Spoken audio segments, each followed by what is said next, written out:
Alright, hi everyone! How is everybody doing today? Hopefully everyone's doing well. Got a bunch of manga stuff going on today. Let's see here. Alright, so let's go ahead and get started. I'm assuming everyone else will kind of peter in as they're good to go. So some of the things I'm going to be working on today, just to kind of give you guys a run of show. There's a bunch of lettering things I got to edit today. If you check out these two bubbles that we have here, and then we look at the same font or typeface here. I apparently at some point changed my line spacing. I don't know when I did that. So as I was reviewing these pages to mark them off as like officially done on my list that I have over the weekend, I realized that my lettering is wonky. Joy! I get to fix that. The other thing I'd like to focus on today, other than the lettering aspect, which should be a generally pretty quick fix, is just going in and making sure the line spacing is universal, is working on this particular sketch here. I'm looking forward to working on that one. And then I would also like to finish this panel down here, and figure out what's going on. I know I put this here, I don't know why I didn't put like a small panel in between, that's a little weird. And then start working on the next page, which would be cleaning these sketches up a bit to prepare for inking. So definitely looking forward to that. So we've got a very fun, crazy, busy run of show. This should be 14. So yeah, I get to go in and fix all of this because it is definitely all over the place. So what I'll probably do is I'll add in another browser here just so that you guys can see it. My chat is not running. Uh-oh. Let me bring up my phone so I can see chat. That's really weird. I love that my chat suddenly doesn't load anymore. That's fun. That's fantastic.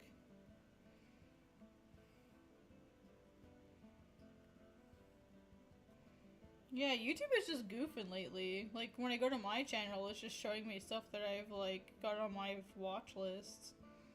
That's weird. Alright, now I can see the chat. That's bizarre. Alright, sorry about that, guys.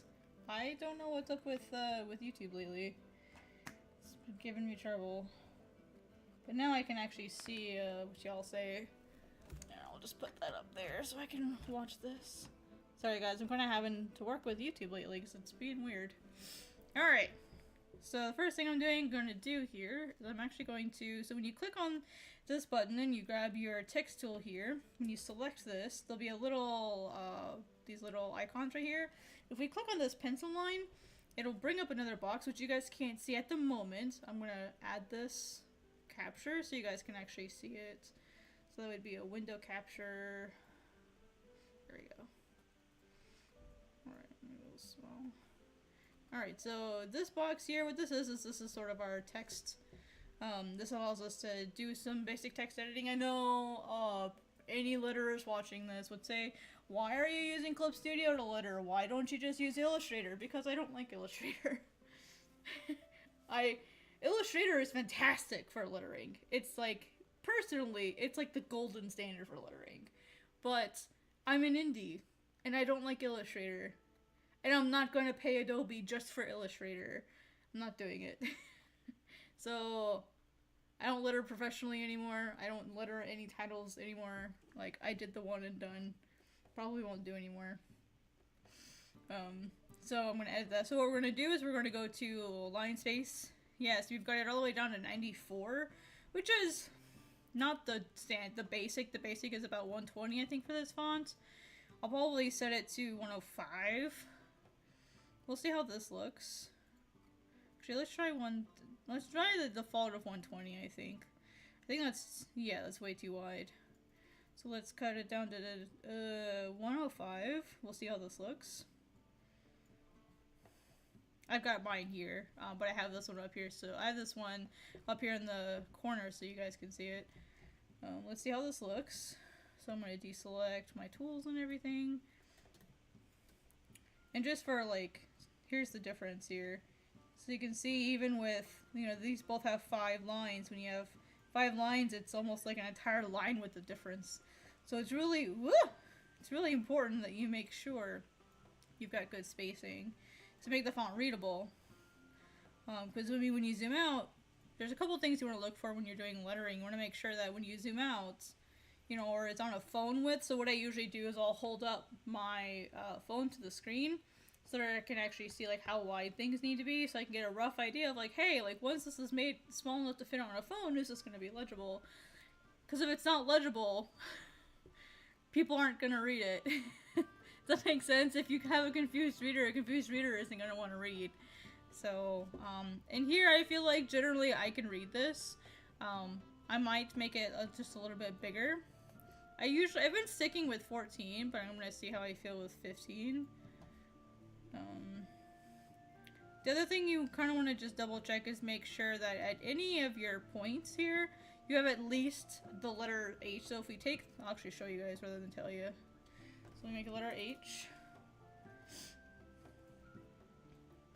If you take a capital letter H, you should be able to, in all of the corners, fit it. You see how this here barely fits? That's a little tight. That means we should probably say, oh, it's going to be the same problem down here. That means it's a little bit too tight here on the bottom. So we're going to take this and we're going to edge it up just a tiny bit. Even though this fits well in this bubble, we're going to push it up just a tiny little bit. So we've got a little bit more balance. The other thing we might want to do is might just give this a little bit more space this way. Alright, so we've got plenty of space here. Still a little bit tight on that end, but I feel like we could easily fix that. Bringing this up a little, maybe bring this over a little bit more. It's a little bit of a tight line, but yeah, there's plenty of space now. Move this up here, lots of good space. Oh, I actually forgot I gotta make that 15.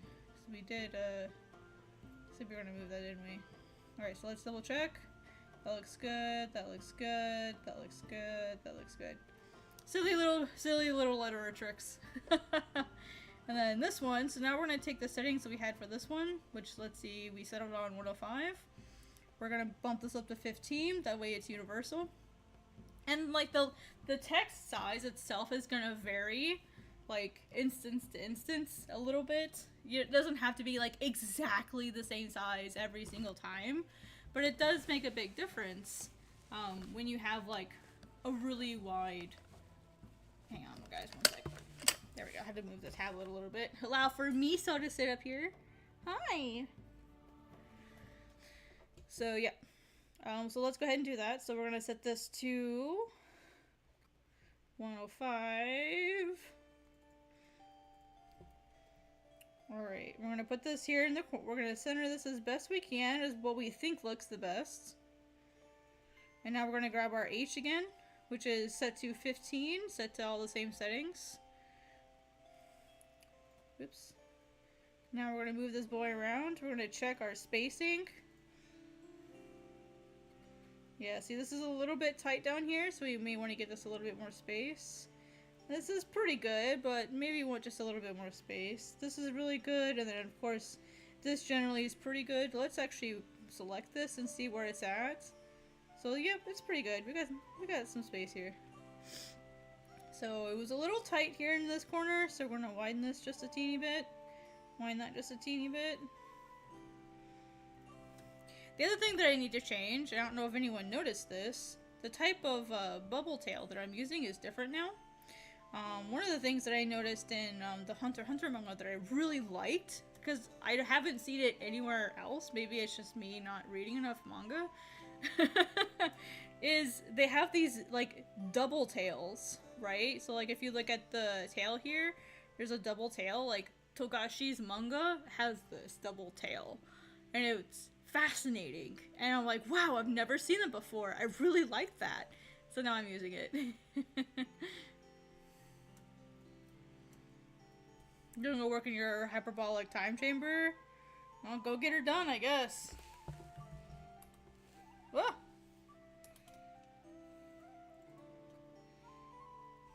I just want to cut just that one. Oh, that's gonna make me... Alright, I've got this weird pencil tail. You guys see how with this bubble here, it's got this weird pencil tail going on? We don't generally want that in lettering. So that's a really easy fix. Just grab these lines. And adjust that. What is going on here? Whoop! Autosave! Thank you, Autosave, for interrupting me once again! Gee, thanks, Autosave! Alright. It's a little too... There we go. We're gonna actually extend this one out just a little bit more. Here. Okay. It's those little details. Those little details that can make a difference. Uh-oh. We're getting some dropped frames, y'all. There is a pretty bad storm here right now. It's been going all day. So if it gets a little squirrely around here, bear with me or let me know, please. We don't want a bad stream. But I figured I would try anyway and see how the weather works with me or doesn't. See, while you're out there working your hyperbolic chamber, I'm here making manga, so... Just saying. You see what I did there? Just saying. Alright. Alright, so we're going to take my handy dandy H. Yes. I'm going to move it over to a new page. I'm going to throw this on the top layer.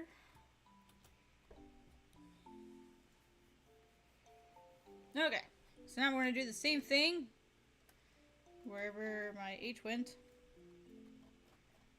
Oh, I lost it. Oh, there it is.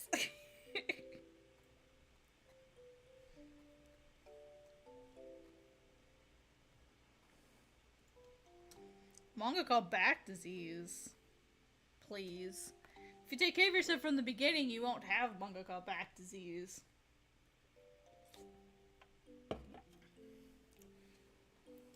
It's not snow, but it's been thunderstorming all day, so like really crazy flooding and crazy thunderstorms and rain and like interfering with signals and stuff all day, so it's probably something like that. Alright, I'm gonna just double check this really quick before I move on. Oh yeah, I gotta do the double the double thingy. I'm actually I'm gonna pull a lazy and I'm just gonna copy it over from I'm just gonna copy it over from this one. Control C. Control V. Now I gotta figure out where it went. Huh. Where did it go? You know, if I had a nickel every time I said that. Now I might have this white beast floating around that I can't see. Ugh.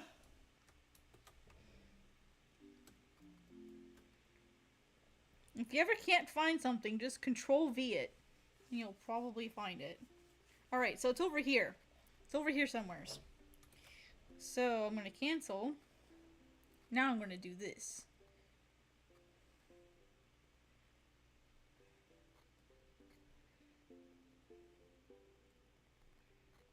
Because this should be on top anyway. Yep, see, there it is. There's always a way to find the things. Oh, I forgot the text. I left the text behind. Oh my goodness. Life is hard, guys. Life is hard. There, look, it's done really easy. Alright, so I can't see this tail very well. So what I'm gonna do is I'm actually gonna just go a layer behind it. And I'm gonna pull a fast one, and I'm just gonna really quickly add this in. Because I can't be bothered. There! Suspiciously filled in.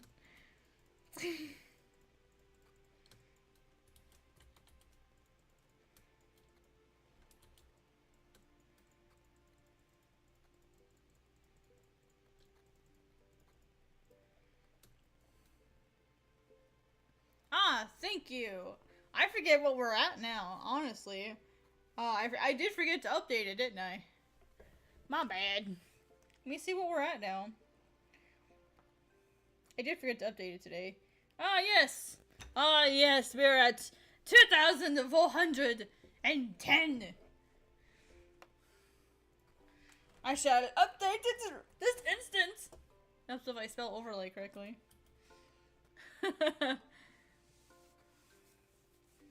This instant, I say! Ouch.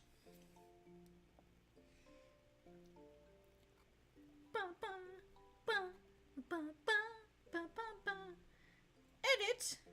Oh, can I edit it while I'm live? I'm gonna find out. Let's see what happens.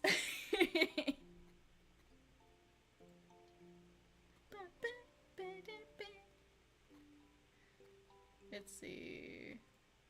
I should be able to edit it live. Whoop. I can't type today. Aha! Oh, oh, but it erased all of the chat. Oh no! I didn't know I was gonna do that. Sorry. It deleted my chat. Well, I'm not doing that again. Oops. That's funny. Oh, take it. See, I'm going to train. Alright, well, good luck. Thank you for stopping by. I appreciate it. Take it easy. Don't work too hard.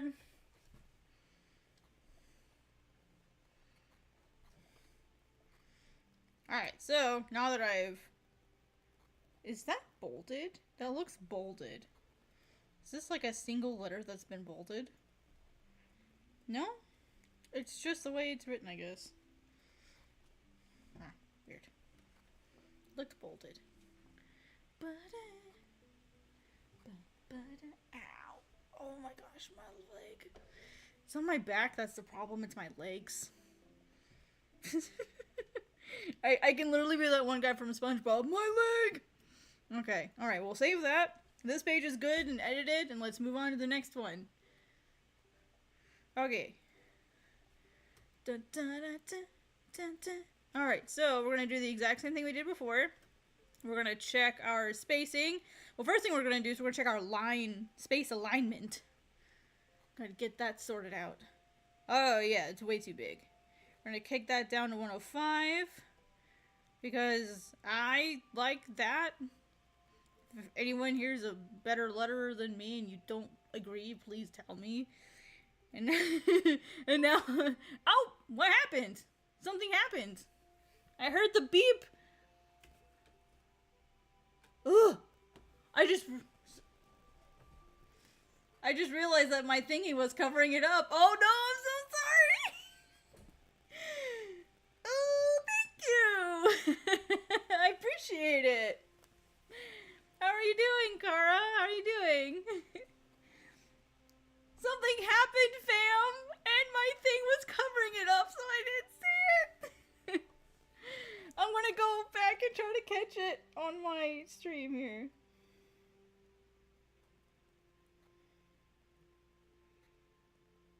Oh, is it a sub? Oh, thank you!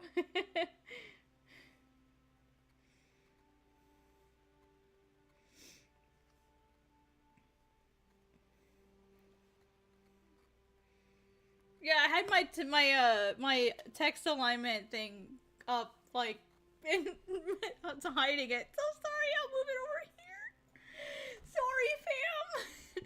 Please forgive me. Anyway, yeah, working on this. Anyway. Woo. So, yep, just checking the alignment and the size. So see here, oof, we're 2 sizes too small.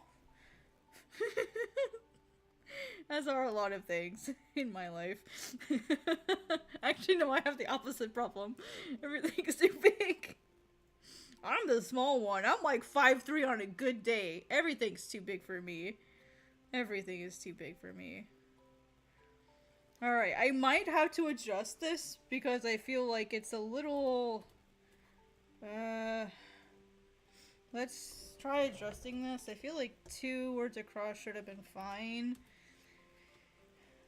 Yeah, see, that fits a lot better already. I don't want to make it too long. Yeah, that's what I was afraid of.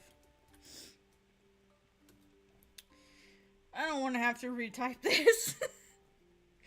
I don't wanna. Alright, let's move this around. Yeah, plenty of space. Yeah, see, this is probably almost too much space in some ways. Yeah, it's a little too much space. The thing is, though, is to go with the traditional, like, super high vertical aesthetic or not. Are you working on a manga too, Kara? I'm sorry, is it Kara or Kara? I'm pretty sure I've asked you that and I don't remember and I'm really sorry.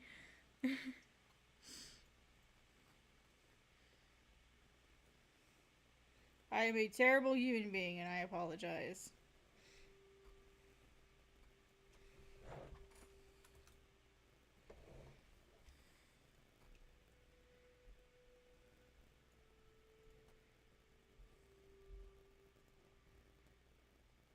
Okay, space, plenty of space. You're just a human. I think only human makes more sense here. Because just a human doesn't sound like normal speak. Only human sounds a little bit better. Alright, there. You can't stop me. I think it'd be better if he's like, will you? Like, or like, will you try?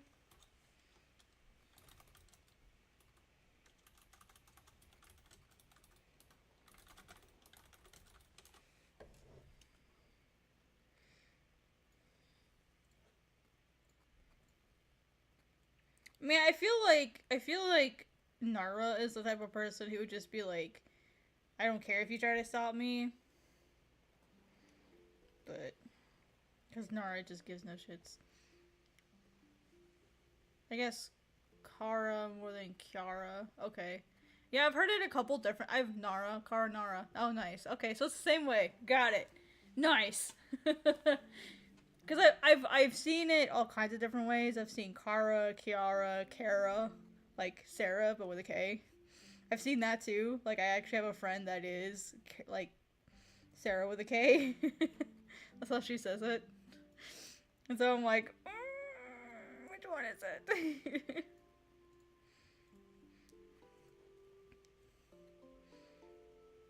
With my legal name, I have a somewhat similar predicament.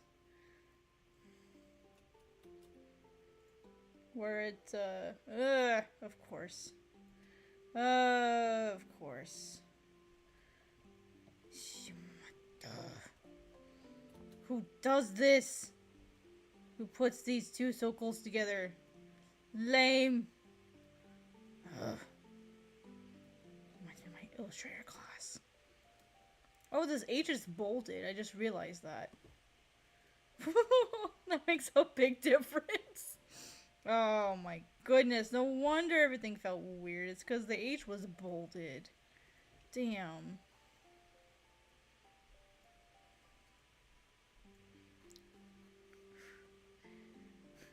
I left Illustrator so I wouldn't have to deal with those things, and they're still haunting me, Dustin. Why? No, I don't wanna. Okay, good. I think we're good here. Okay. Alright, now I just gotta draw the friggin'... I'm just gonna do a tail.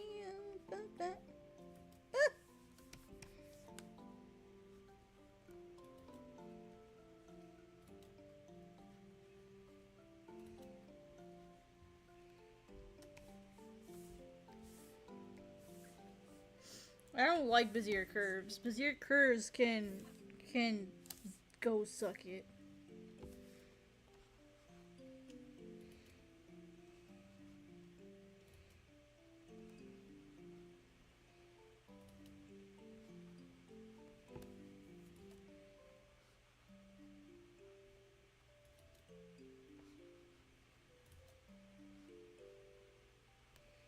Yeah, that was perfect until I messed it up in the end.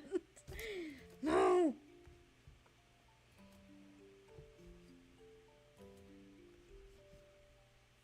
Can you tell I don't know what the hell I'm doing?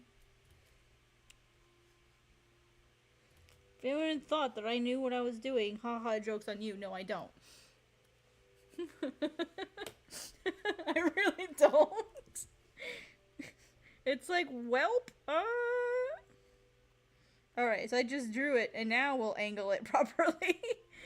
That's what I was trying to do. So I was like, why can't I just angle this right? And I'm like, you know what? Just draw it, and we'll make it a perfect angle later. Just work with it.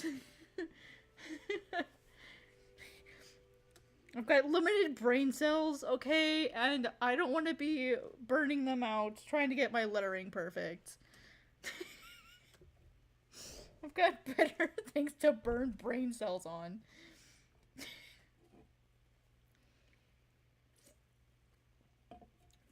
Oh, God, I have migraine again. I had a horrible migraine yesterday and today. And my migraine's coming back, but I can't take more Excedrin. I have to wait. And I was going to initially cancel the stream today. And then I went, no, you big weenie. Go do your stream.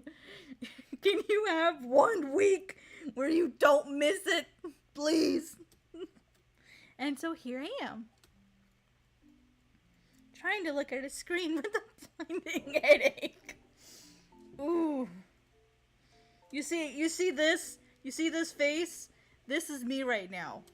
This is me right now. I am so done with today. I am indeed not a weenie. I am indeed not a weenie. The last time I checked, I'm a goofy goober. Thank you very much. I'm tough enough. I'm not a weenie.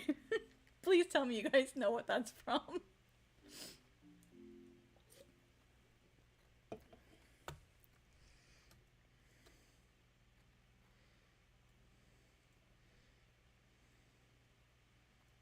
I might have... Ah! Of course, autosave. Thanks for interrupting me. Again. Actually, that might not be enough space now that I look at it. Okay. Alright, let's grab my handy-dandy H. H is for hell yeah. Is this larger than 15?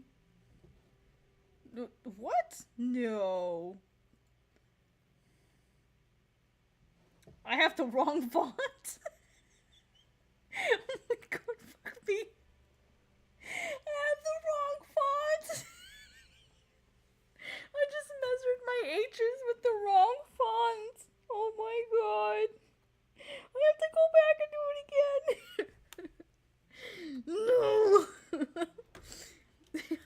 I like how my brain is like, oh yeah, like, here. I even had these right next to each other, and I'm like, oh yeah, that's totally the same font. Completely the same font.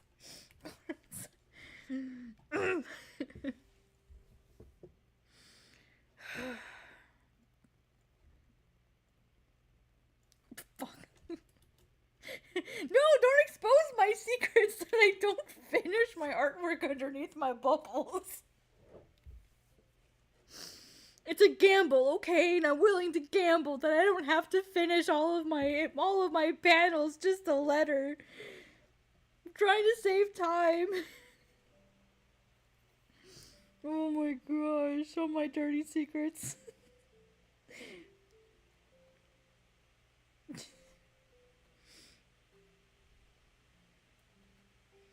That's barely enough space.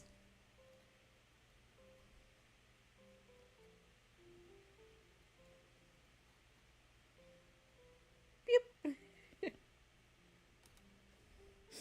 I moved it over 1 pixel. Oh, I love lettering. It's the best part of my day.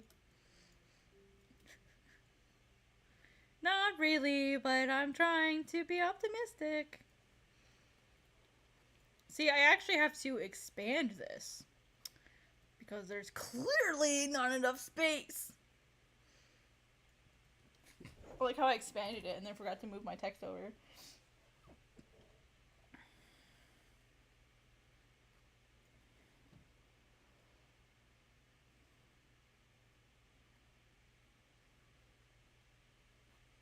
Gee, I wonder if there's enough space up here.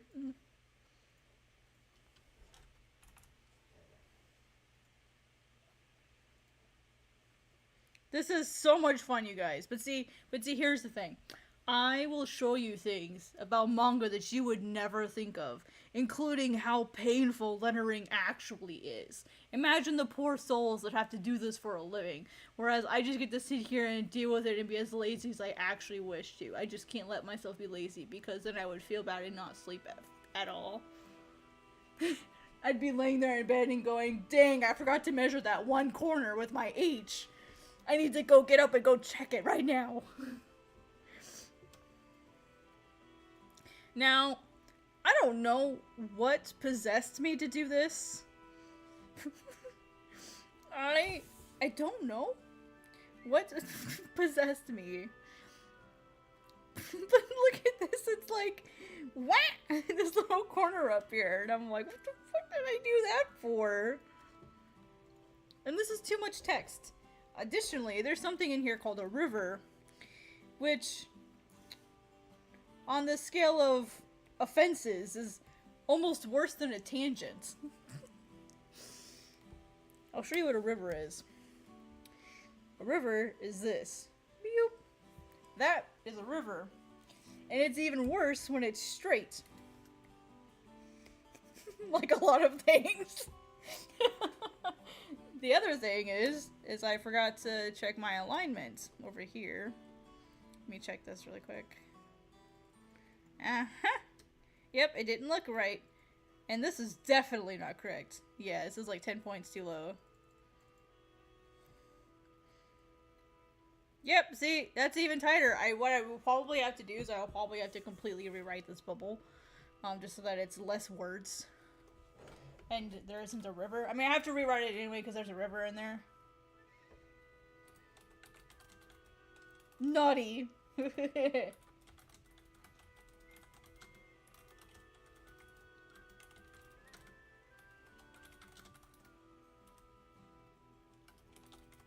Now, see, technically, we call this an orphan. We're not supposed to do that. But, I'm not sure if I care. Just kidding, I do.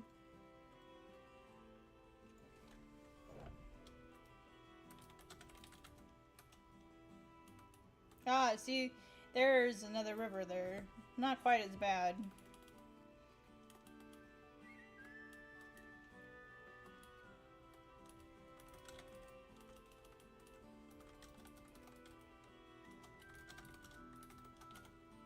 Oh, see, look, there, did it again.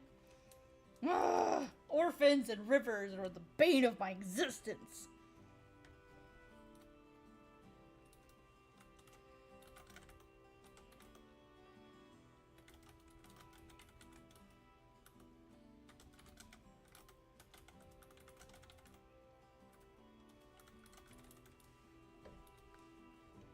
See, we got 2 double rivers here.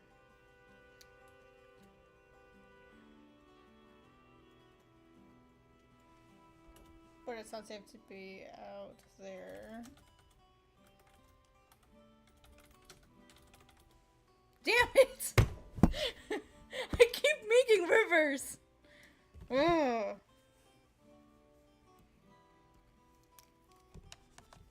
So to clarify what I'm seeing, we have this one, and then we have this one.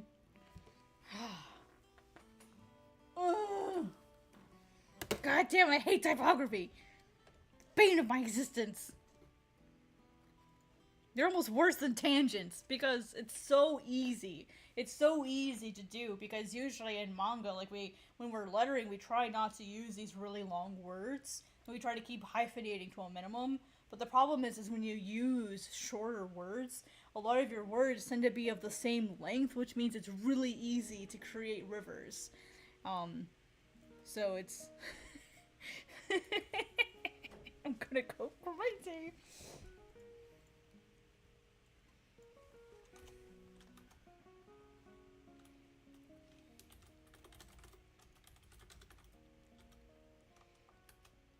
Actually, that doesn't look right. Damn it! Ugh.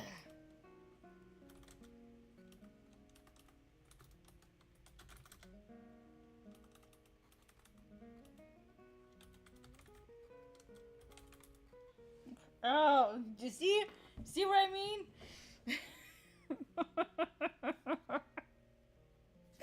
Oh my god. No!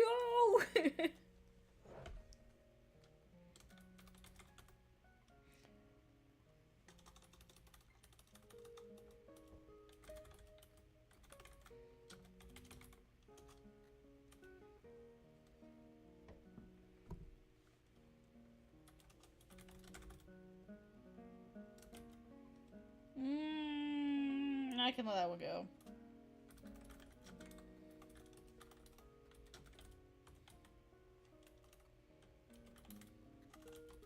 Dustin, you know my pain. You know my pain, don't you, Dustin?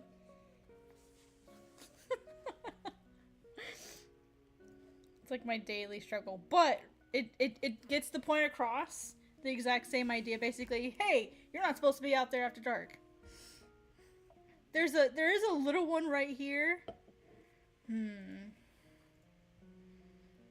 Let's see. Let's change dark to... Oh, see, that's even worse. After... Yeah, that's a little too wide.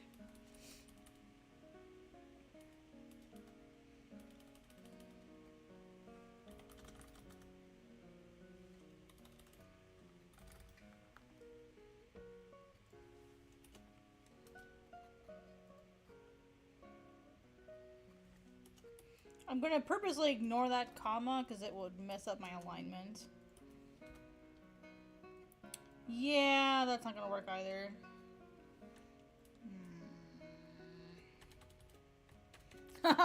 Entire books. I did that for Imputation Capital for T-Pub.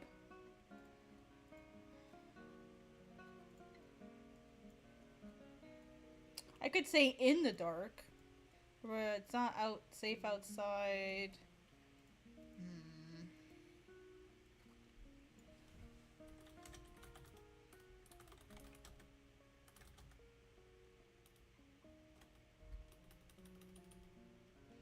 It's not safe. Let's try rearranging the words.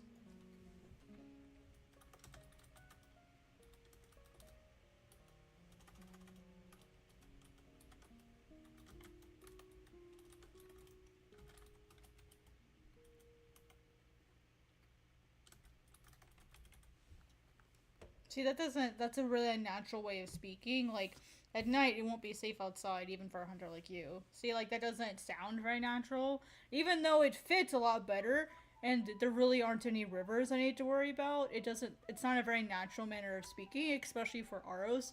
And this is why, like, translating / lettering, you know, going from Japanese to English is so incredibly difficult, is because not only do you have to, like, maintain a character's unique voice, you also have to make sure it looks good. It has a visual aesthetic, right? So it's extremely difficult.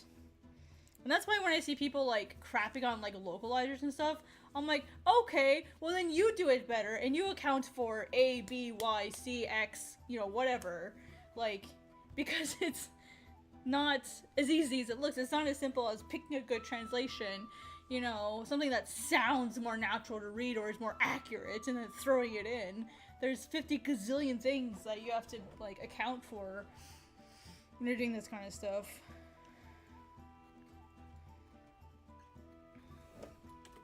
Let's do some shifting around though. It won't be safe outside at night.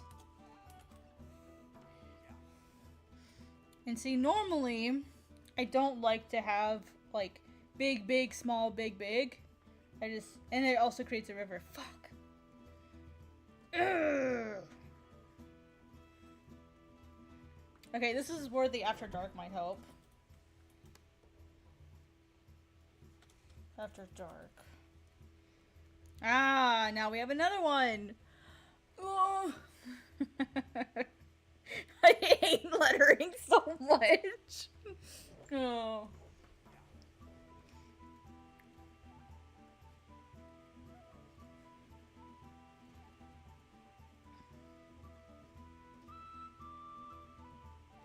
I could cut this out, but then we lose the information that Nara's a hunter.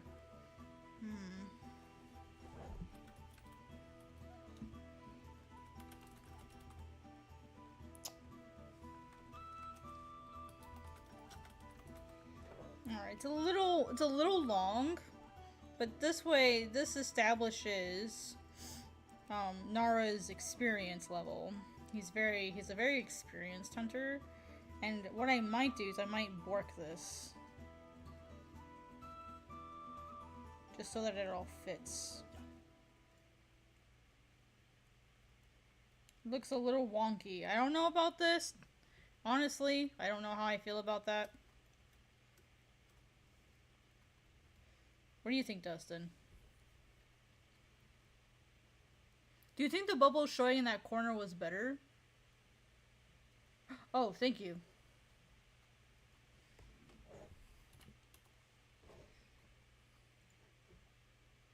Thanks. Thanks, guys. I can always count on you.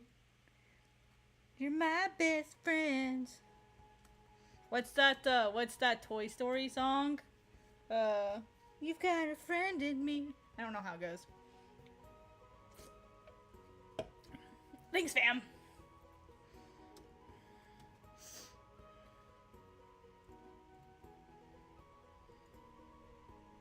Oh. I just realized, guys, we have the wrong size font.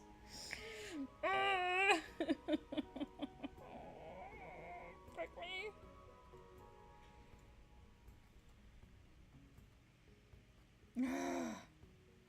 Yeah, see, it looks so weird.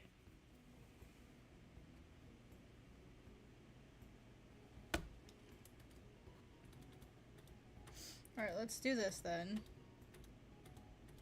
I need to... I'll fix that N in a minute. Let's do that next. And hey, Midori, how you doing? This is live. It sure is.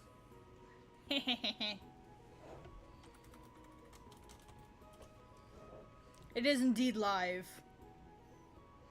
Welcome. Hopefully you're having a good time. It's been a little bit since I've you know, like, been live consistently, so I'm not surprised. You're good. Draw with me, and we shall be the next amazing peoples. Oh my goodness. Hi, Misa. Ooh, that's stinky. My heater just came on for the first time in a while, and it's just burnt dust. Gross. Hi, Miso. Yeah. What? Yeah. Yeah, Miso. Miso, baby girl. That's my baby girl. 'Cause work? Ew. So, 4 a.m. for work? What? What do you do that you have to get up at 4 a.m.?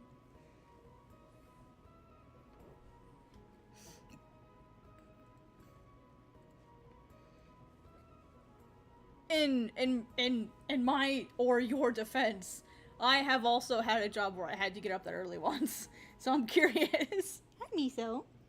Hi. I had to get up at 4:30 in the morning. Cake decorator. Ah, I see, I see. That's actually a cool job.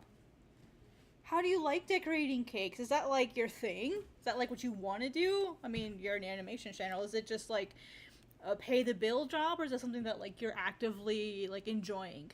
I'm curious. Nice. That's awesome. Oop, autosave, guys. Autosave. It's doing its thing. Miso, what's up? What's up, Miso?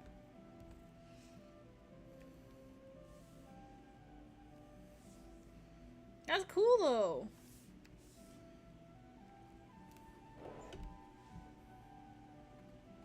Oh, wow.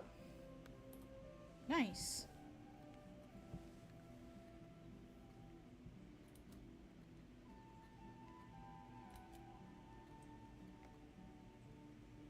Hey, if it pays the bills, right? And it pays them well.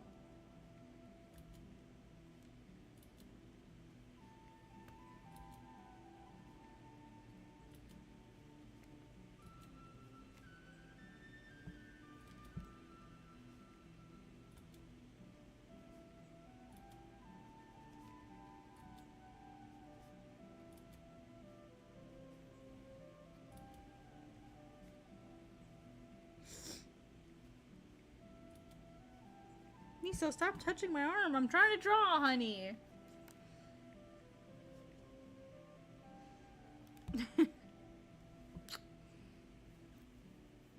Miso. She's being very demanding right now. What? What? What, Miso? You guys don't know who Miso is. She is my kitty. I'll show you guys a picture. This is my cat, Miso. If you guys don't know who she is, she's extremely needy right now. And she's like, you shall pay attention to me and only me, human. You can't talk to anyone else.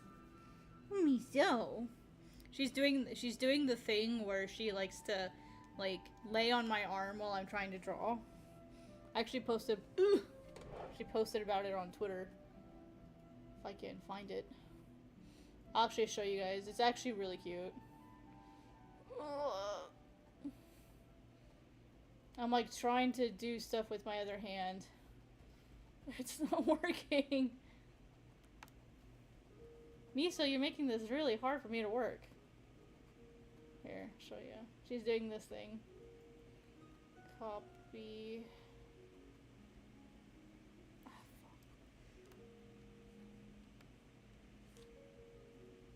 She's doing this thing right now, and it's actually kind of cute. Where she's like, OMG, you have to... Oh, you guys can't see it now. She's doing this thing where she like... Oopsie. I can't... There we go. Where she does like this, hey, like you're gonna pay attention to me. And now I can't like move my arm. Miso. Troublemaker. What? What? You got an itchy ear? Here, why don't you take care of your ear?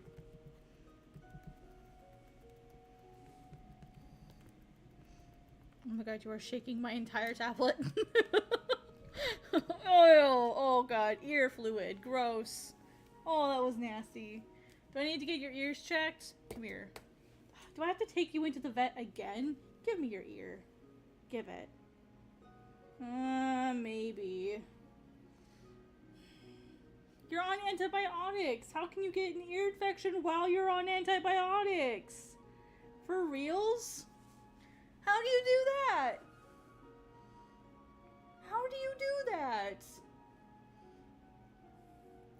Well, You're going into the vet again on Saturday anyway, so I'll just keep an eye on you. If it gets worse, I'll take you in early. Because you've already got an appointment.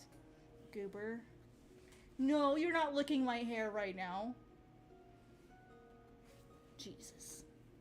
Look at you costing me money! I'm trying to save up for my apartment deposits. Ugh. You know what's really dumb? I understand why, but do you know what's really dumb? I can't pay my apartment deposits for the new place with my credit card. I understand why it's illegal in most cases, but it's super frustrating because that was why I got it. So I could use that as my backup, and I have since learned that I cannot legally do that. I had no idea. And now I'm like, well, this sucks.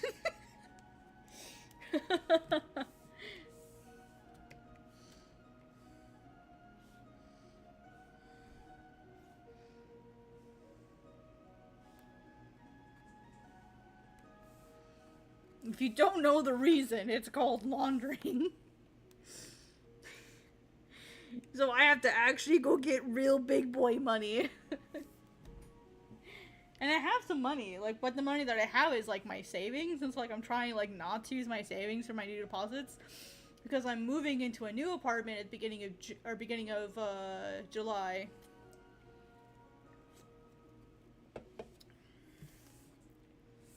Okay. Oh, this is the wrong size, isn't it?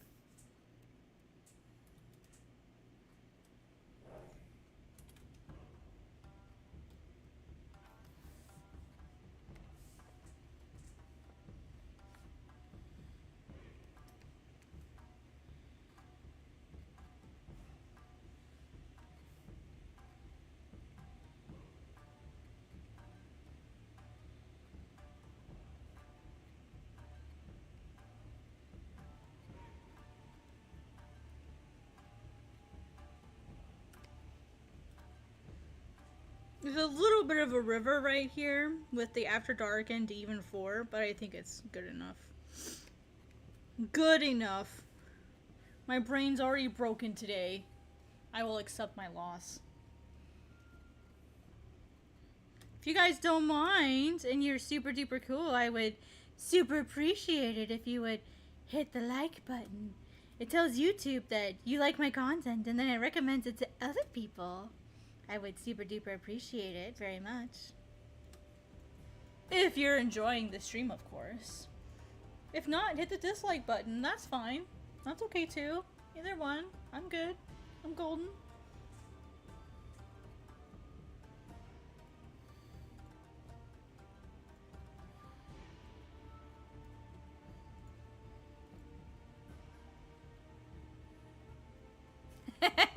Dustin. I mean, if you choose to unsubscribe, I can't stop you, but I would really miss you, Dustin. I really would. I love you coming in here and just giving me something funny to talk about. I need to get my attention from somewhere.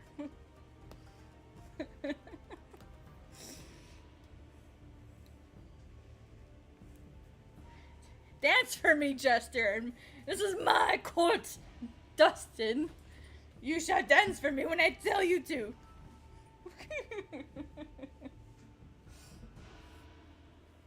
Nah, you guys are good.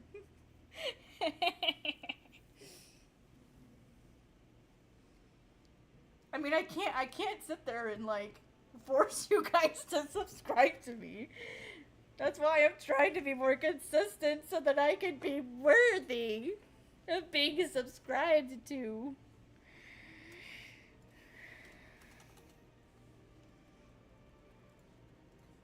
Work with me, fam.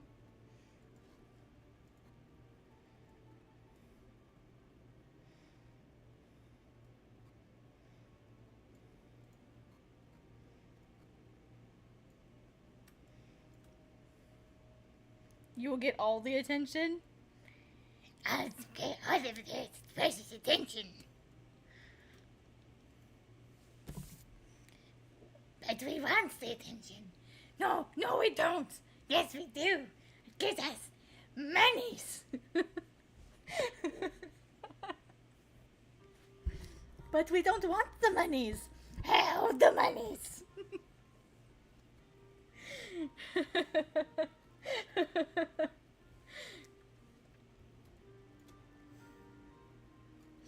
Just kidding. I would never love you guys just for the monies. Don't listen to that crazy person.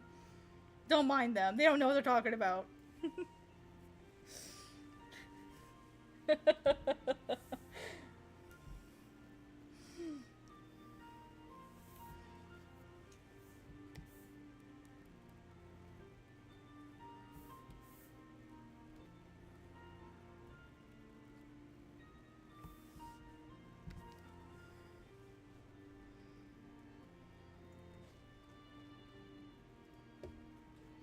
Damn, I think everything fits, and then I size it up to the appropriate size, and then nothing fits.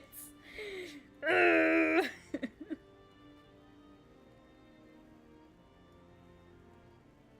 story of my life. Honestly. I could make so many dirty jokes out of that, but I respect myself more than that. Hello, mysterious 5th viewer! Nice to see you! Just kidding, I can't see you. I just know that there's a person. I just know that there's a 5th person. Hope you're having fun. You must draw before bedtime. Well, let's both get some stuff done. I'm almost done with this page, so I need to stop goofing off and get some stuff done. I'm having too much fun. Girls, they wanna have fun. But girls also like getting their mangas done, so... Ooh, I like that. Girls just wanna have fun, but they also like getting their manga done.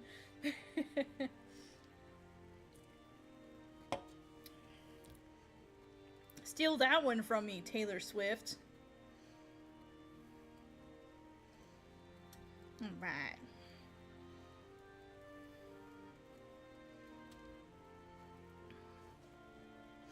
Did he say Nara at the end of the sentence here too? Yeah. It's a little strange that he ends it twice.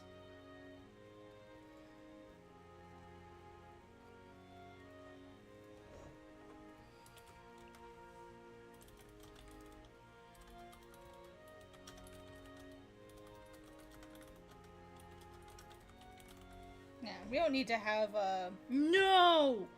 Damn it! I changed it! Make it another river.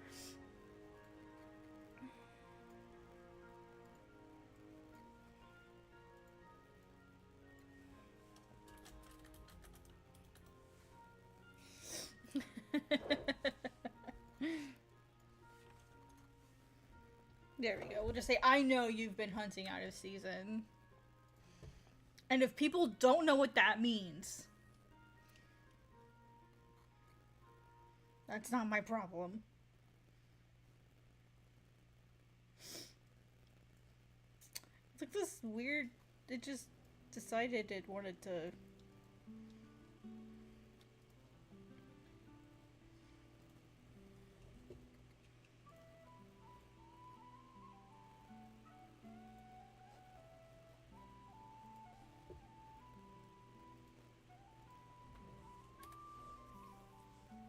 He is a poacher. He's a poacher, he's an abuser, he's all kinds of fun things. Nara is not a good dude. He's a bit of a prick.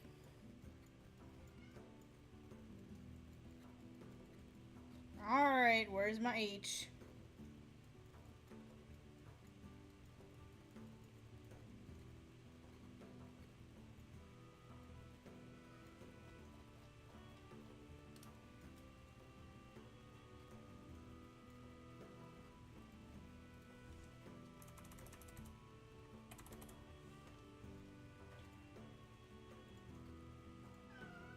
Miso.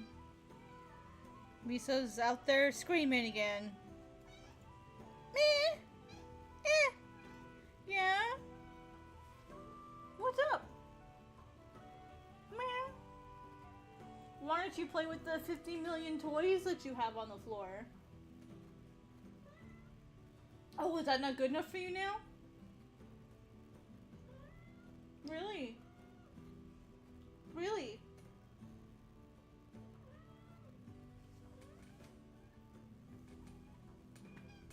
Come here. Miso. What? Yeah?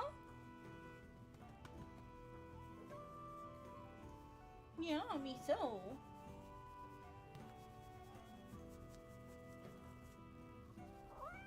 Yeah.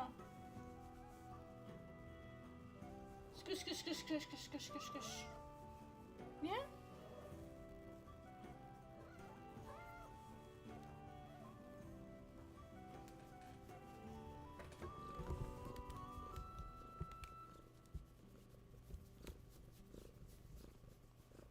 Don't know if you guys can hear any purring, but...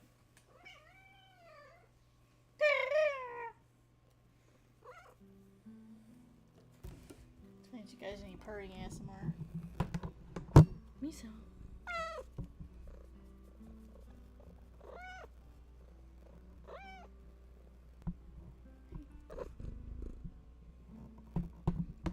I tried valiantly to get you guys some purring ASMR.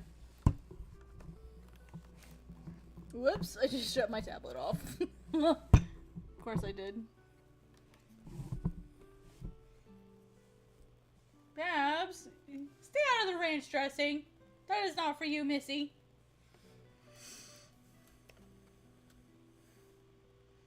What are you doing? Get out of the ranch dressing. Ranch dressing is not for kitty cats. It's for fatty fats like me.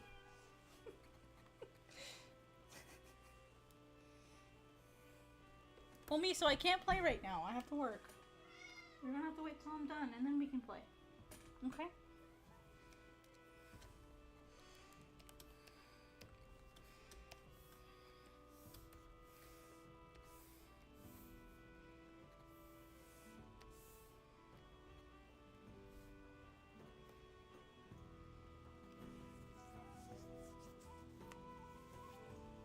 I'm not playing with you right now, Misa. I need to work.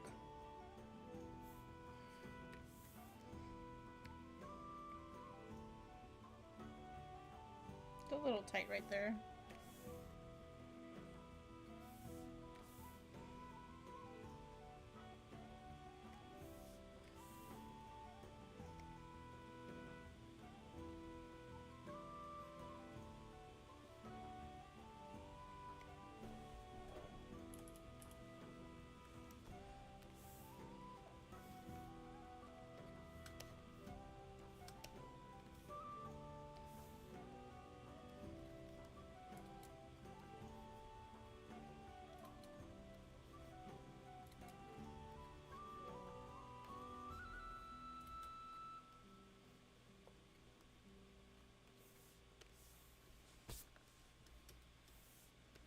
Spiky balloons. That's what I was missing all along, was the spiky balloons.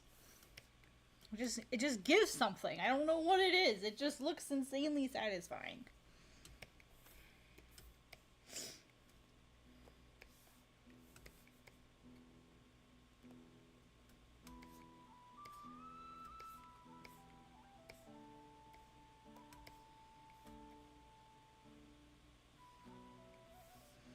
Alright, this one should be good. Let's check our alignment. Yeah, way too small.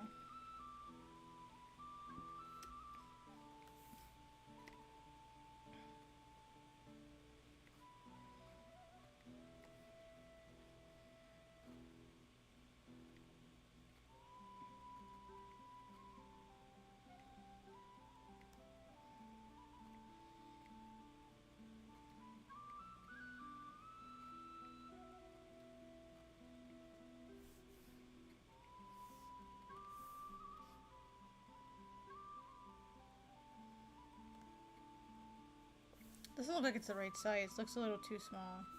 Is it a 14? Yep. Dang it.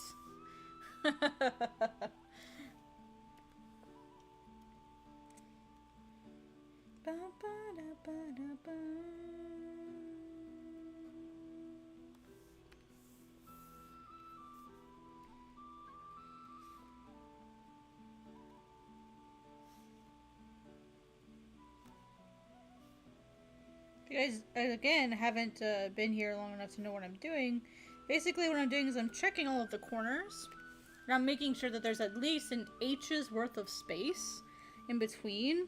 The reason why we use the letter H is because it's a nice box shape.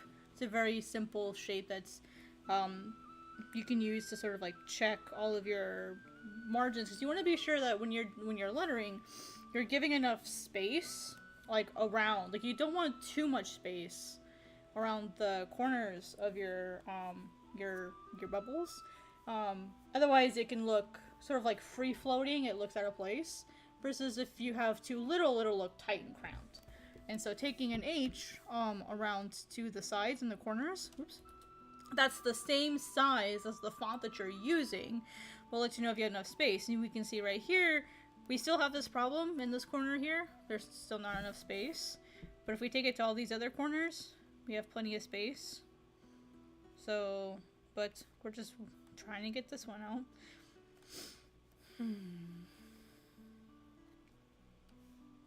It can be a little hard sometimes, especially when you have something that's this wide. So what I might do is I might change what he says, just to make it a bit more balanced. The other option is just to make the bubble just plain bigger, which I'm trying to limit. I don't want to just like these like obscenely large bubbles. Another possible option, and I don't like this idea, is to take the kerning and to shrink it. That way the bubbles themselves, or the letters themselves, are more closer together. That's sort of like a last resort option. I try not to do that, but now we have enough space, both on the sides and in the corners, for this to fit. It's not super loose, but I feel like it's just enough space, so I'm not going to worry too much about that. Whoop! This one is definitely going to need a little bit. Yeah, it needs a lift. Just moving this up a little bit.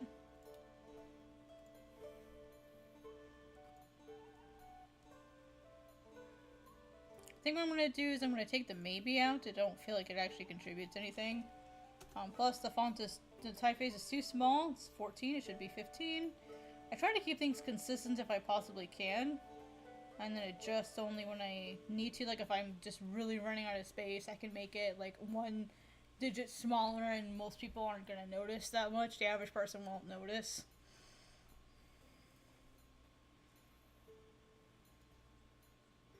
So now I'm going to take this, I'm going to take it around all my corners. I like to go to the widest line and make sure that there's at least an H's length on either side without it feeling cramped. And we can see here, this is a little cramped. So we'll move this out just a little bit more.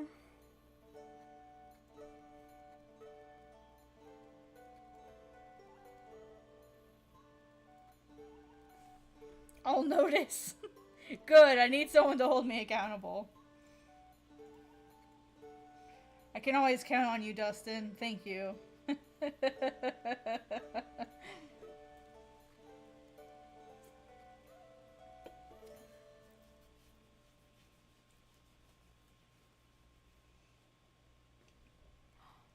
She's finally playing with one of her toys.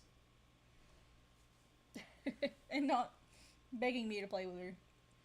Oh man. Oh man. I put out a poll on Twitter about why do I not have a Discord? I do have a Discord. I have a Discord server called Manga.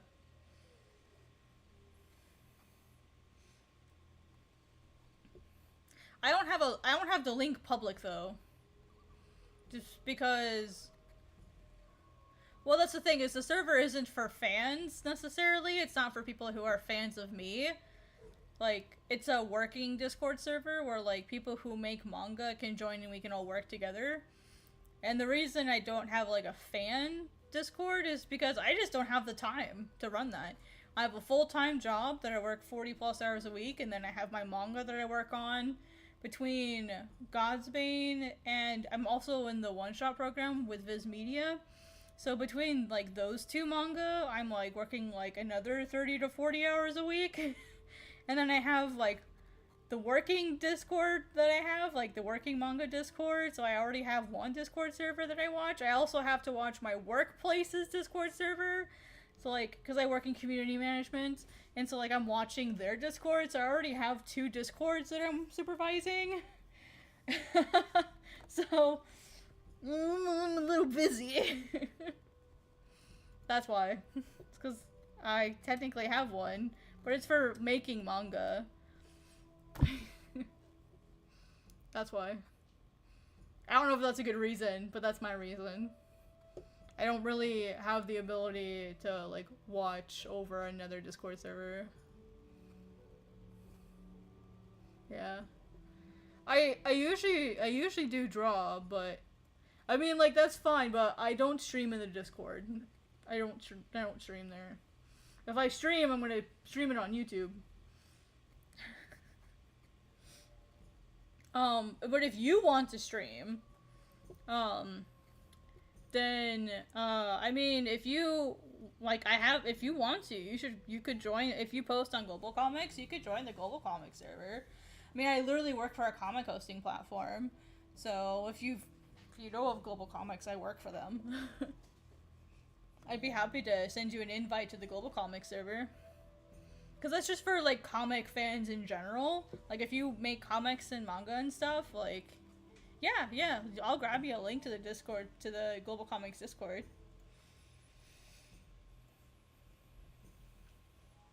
If you want to check it out, it's literally like a comic platform. We all make comics and stuff.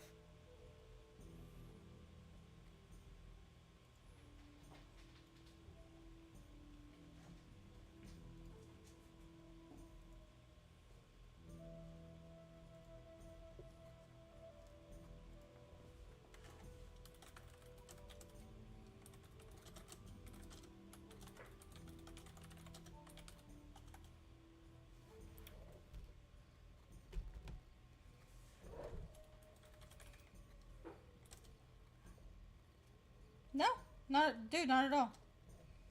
There's lots of people that make manga and make comics and make abstract stuff. There's all kinds of different types of series. All different types of creators there.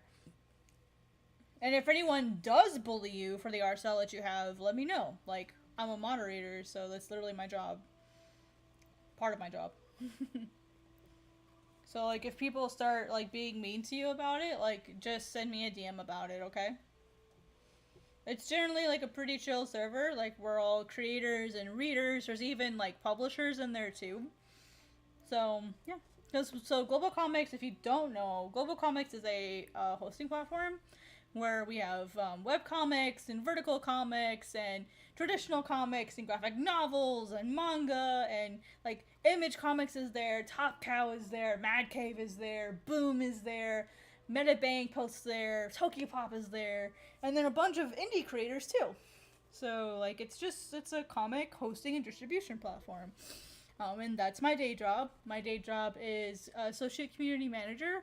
So basically my task is to choose features multiple times a week, to monitor the community for feedback or questions and troubleshooting and do they need help, just to be active and engaging with readers and creators and publishers. Like that's my job. So like if you like have any issues with anybody, just send me a DM, let me know, and we'll talk about it. Yeah, we don't tolerate bullying. Yep, that's where I work.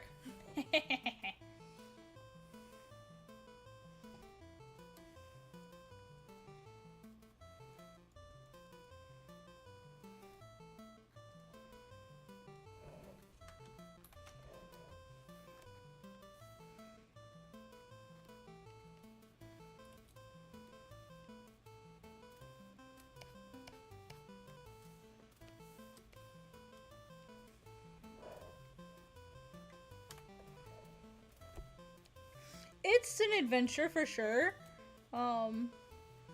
And when I say work there, I don't get paid to make Godsbane. I don't get paid to make manga. Like, I don't, like, the creator, me, like, the person who makes manga and the person who works for Global Comics are technically two different people. I don't mix them, you know, because technically it could create a conflict of interest situation. And so, like, I don't get, like, special benefits just because I work there. In fact, like, I go out of my way to ensure that, like, the creator me and, like, the staff member me are two different people. Yeah. And so that means that sometimes I don't get to participate in things. You know, like if there was a contest, I wouldn't be allowed to participate.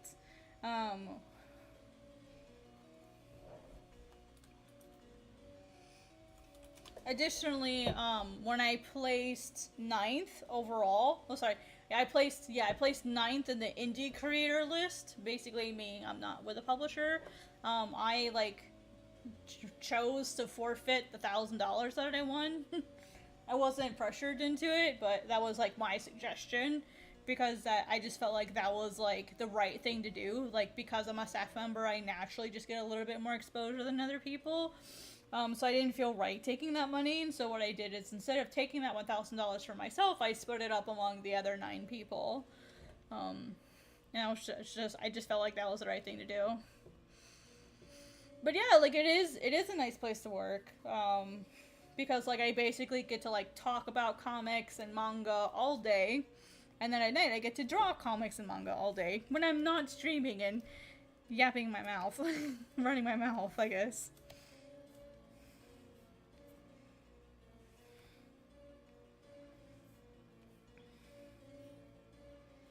Almost a little too much space.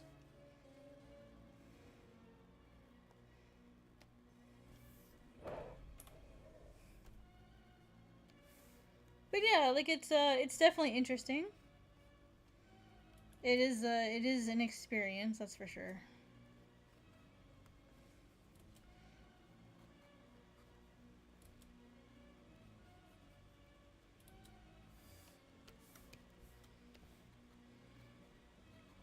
I think one of the other things a lot of people don't talk about, I just realized my limitations here. I think one of the other things that a lot of people don't talk about when you're working for a platform like that is,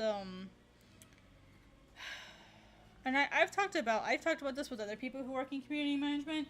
There becomes this sort of like I myself am I may separate the creator me from the staff member me, but I find that a lot of other people don't. To a lot of other people, I will always be Global Comics, you know, like art crumbs, always. Like, Global Comics and me are now one and the same, even though I consider us different people, right? So, like, anytime I'm out there, people are like, oh, like, that's art crumbs from Global Comics. Or if I'm working Global Comics, oh, they go, oh, that's art crumbs the creator. Like, I separate the people, you know, but other people don't. And that's hard sometimes when you go into creator spaces, because people will, like, by default see you as staff member or corporate entity, even in public spaces where I don't have any influence. For example, another Discord server, as soon as I went in there, someone who recognized who I was goes, oh my gosh, you're from Global Comics. And I'm like, damn it, I wanted to be anonymous, but yeah, that's me. So there's that downside as well. You know, or people will ask, you know, so what do you do? Like at cons, for example, people would ask me, oh, you know, so what do you do? Why are you here? And I don't want to be honest with them all of the time. Sometimes I don't want to tell people what my job is, because I want the casualness. As soon as you tell someone, oh, I work for X, especially as like Global Comics is growing and getting like a bigger reputation, people will go, oh my gosh, like you work for such and such company, like I want to get to know you better, or like, oh, I want to be friends because I want to take advantage of you, you know, or if I'm friends with you, maybe I can like get a feature. And I'm like, one, that's not how this works. Two, no. Hey, Leechy, what's up? So there's like good sides and like downsides to that kind of stuff. I mean, like one of the upsides is I was able to get a panel through mutual connection at San Diego, which was pretty cool last year. Yeah. So there's good stuff, and you know, like some publishers I'm on like a first name basis with now, but they're publishers that I would probably never submit to, just because the type of work that they put out and the type of work that I do would probably just never work together, I guess.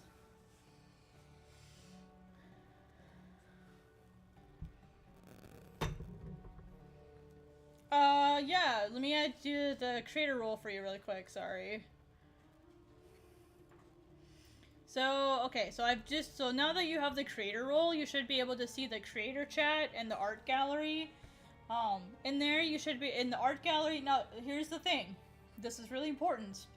We do not allow links to other platforms. So, like, if you have, like, a webtoon, you can't link that in the Global Comics server. If you have a Tapas, you can't link that. If you want to share, like, a Twitter, or, like, an Instagram, or, like, your website, you can do that in the share socials channel. But generally, we don't allow links to something other than Global Comics. Just because it's kind of disrespectful to link something to a different platform.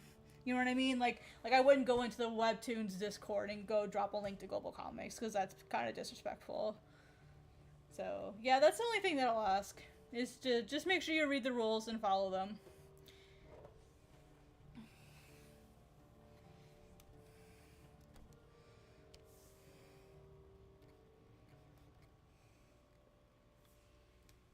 No, Pay Tool Site's a software, so feel free.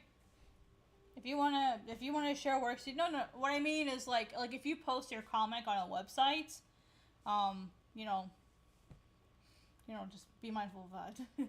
But no, I mean, Pay Tool Site has a website. As far as I know, you don't post comics there. As far as I know, am I out of touch? No, it's the kids who are wrong.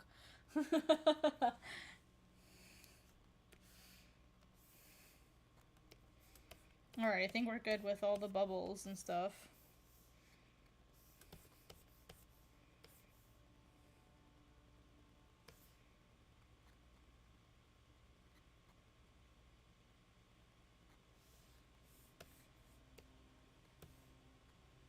The line spacing on this one looks wrong.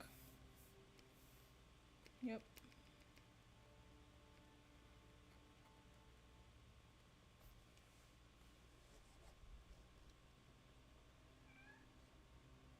How do you do, fellow kids? Right?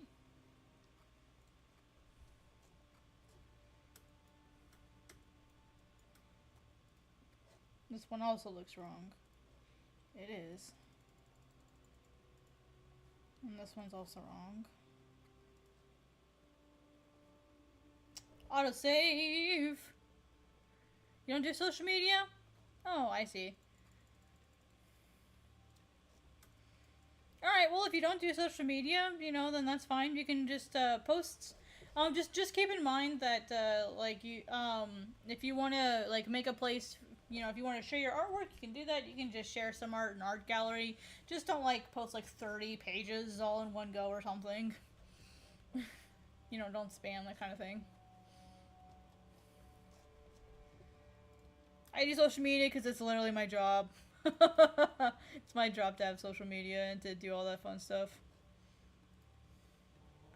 It's a little draining sometimes, having social media and being on social media all the time, but I'll live.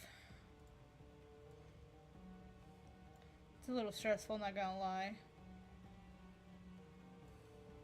Yeah, it's really literally Global Comics is Twitter, Global Comics is Instagram, sometimes the Facebook, it's all me. Well, not all me. A lot of it is me. I work together with the other community team members. There's 3 of us. So we all work together. Plus, with the content team and anyone else who also if we need to make a post or do promotion and stuff. So yeah, there's a couple of us that post to the social media, but generally it's mostly me or Nin that are watching over the social media accounts. So yeah, literally I'm on social media all day. And then I have to somehow find my own sanity at night. Alright, I think everything looks good, guys. That was really... That took... Oh, I missed one. Sorry, like, it took me way too long to edit this page. Way too long to edit that page. Unreasonably long.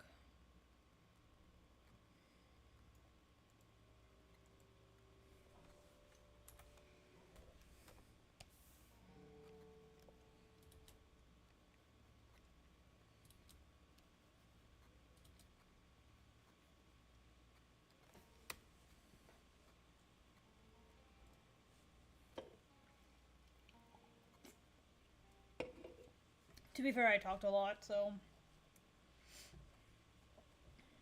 Alright, we're good with that one.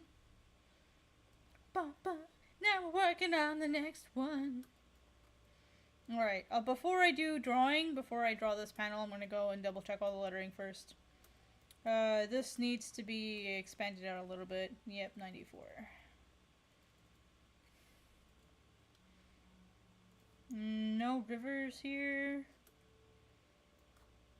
I'm not sure I like this. I'm gonna actually change. I mean, I wanted the lettering and the bubble to match because Nara at this point is just fed up with Aros. I'm wondering if it's a bad fit.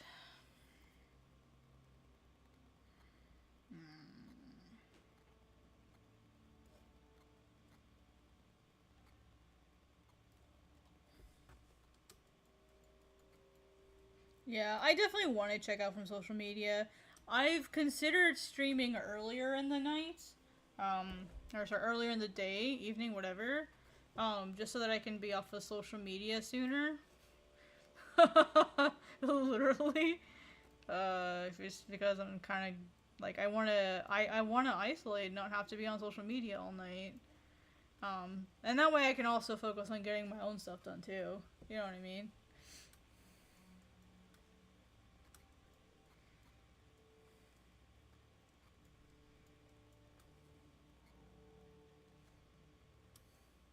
Yeah, same. I have one, but I don't use it.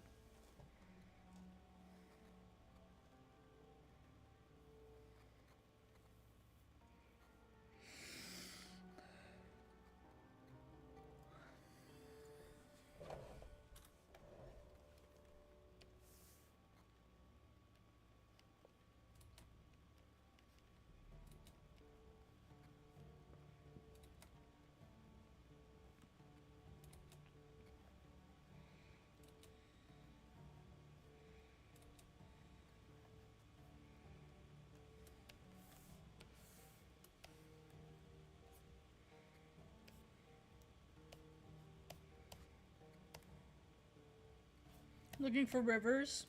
Yep, here's one. So here's the river that I found, just so you guys can see it, and I can put you guys, boop, right there. There's a river. It's a pretty obvious one. So let's see what we can do to mitigate that. I think this is a pretty easy one, honestly. We'll just get rid of the word the. We'll see how that looks. Yeah, see, that's way easier. We don't need... The word the is a little redundant. We feed off scraps off of. Let's try off of. Worried that would be a little too similar to what we just had, but let's see what it looks like. That's a little close, personally. I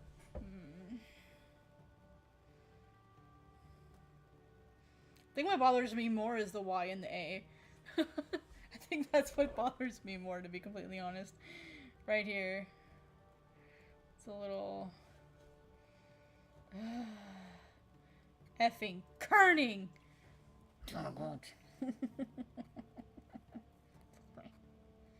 Suddenly forgot how to edit this.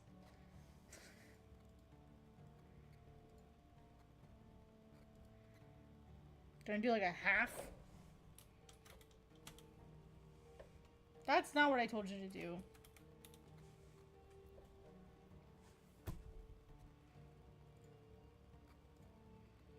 Oh, -1.5. Excuse me, sir.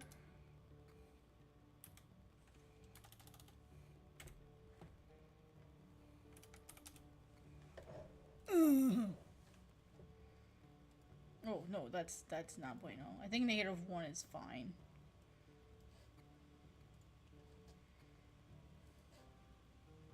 Yes, this is Clip Studio Paint. This is the EX version specifically. I feel like this is also quite wide. Why is this? Has this spacing always been this way? Have I just not noticed? Okay, I'm gonna fix. Oh, yeah, yep, it's all. Yep. I was wondering why that looked really weird. Yeah, Clip Studio is made for manga, and comics and stuff. Am I just now noticing that my character spacing is off? Damn, this sucks. I was wondering why it looked. I thought it was just me. Yep, all my kerning's off.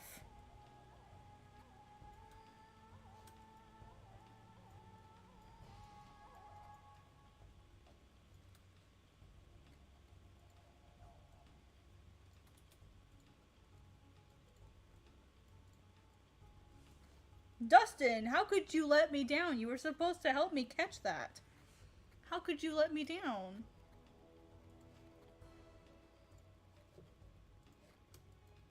I hate that I use the word miyape so much, because now I'm going to have to fix it every single time. And I use that word a lot in this manga.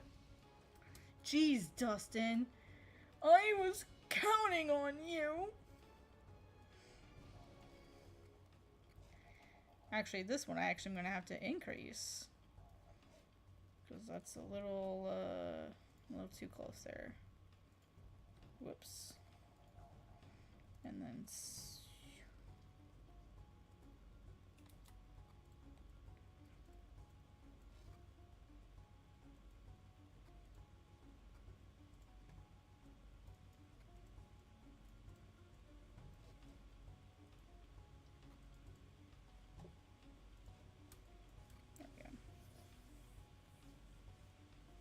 You're old. Alright, I'll let it slide this time.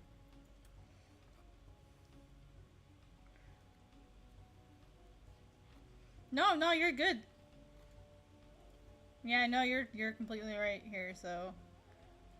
I didn't even think of the AV, because that's definitely gonna need that too.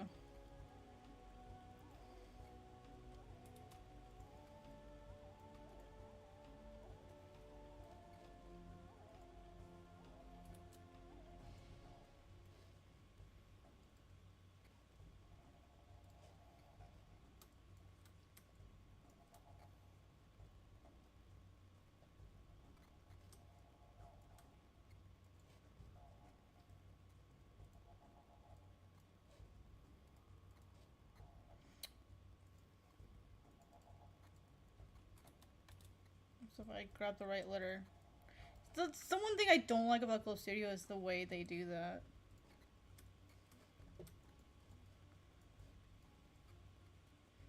This is why lettering sucks, fam.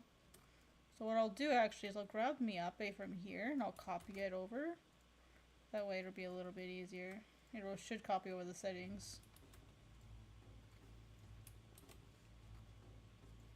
Yep.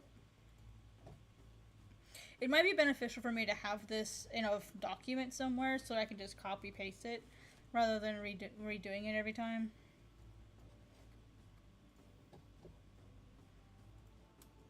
It's like that little stuff that just makes your lettering look so much better. And it really does make a difference. That L and Y probably need it also.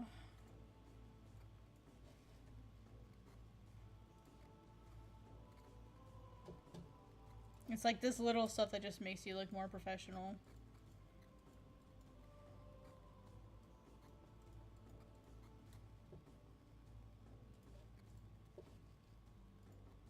And it takes practice to learn how to see all those things. That's why I tell people to, like, start doing this stuff as soon as you possibly can. And every font's gonna be a little different. You see, like with this one, how like far apart these two are. It looks like it says "me ape." So with something like this, we're definitely gonna have to edit that.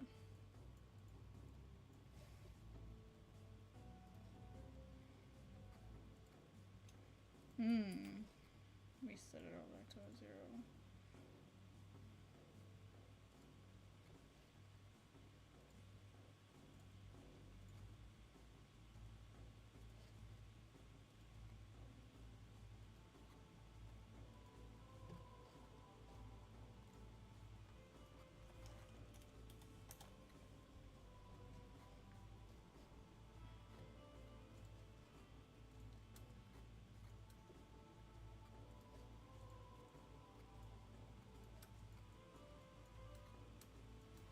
Yeah, all of my lettering is borked.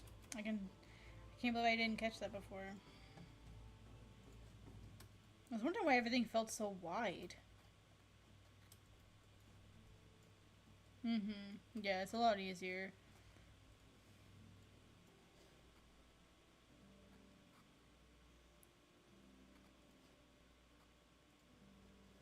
I wonder if it's something in my settings, my default text settings. I'm gonna check that. See if that's what's going on.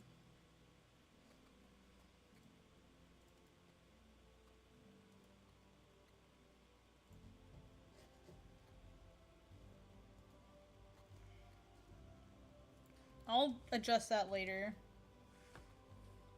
I need to figure out why it seems like its default is 0.7 for the kerning. And I need to figure out what's going on with that. So I might just make a new default.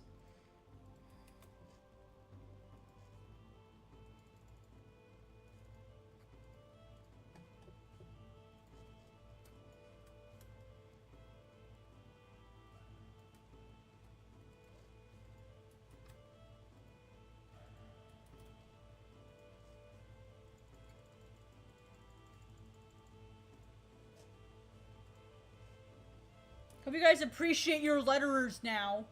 It's the invisible art. A perfect letterer, you'll never notice their work.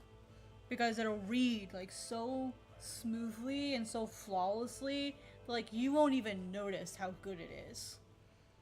Like that's how you know it's a really good letterer, is because you don't even notice.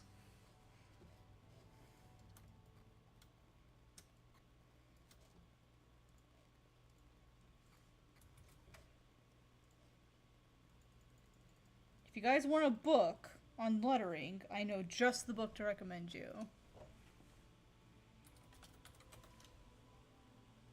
And it works, even for manga. A lot of it is still true even for manga.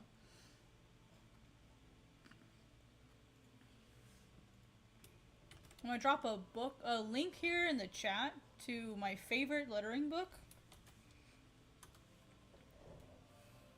It's called The Essential Guide to Comic Book Lettering. It's by Nate Pecos, who is the creator behind Blambot, where a lot of our fonts that a lot of us get. It's absolutely stunning book. And I used it as it's an amazing book. And he also has a nice guide to lettering. If you just want like some basic tips, there's a really nice guide here that I'll also drop a link to. If you want sort of like a Cliff Notes version or sort of like a teaser, taster for like the types of things that you have to consider when you're doing lettering, like that's really, something else you guys should be considering. It doesn't seem like it's that big of a thing, right? Like it doesn't seem like it's that important, but it really is. So I urge all of you to take it more seriously.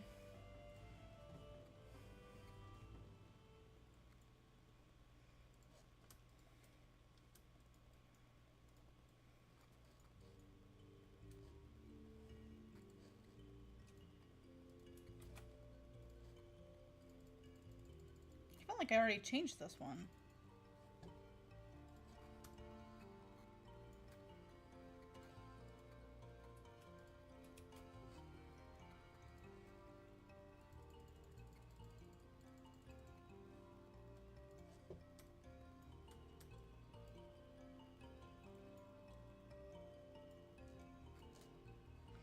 And what you'll find is the more you do this, the more over time you'll just get used to seeing those things.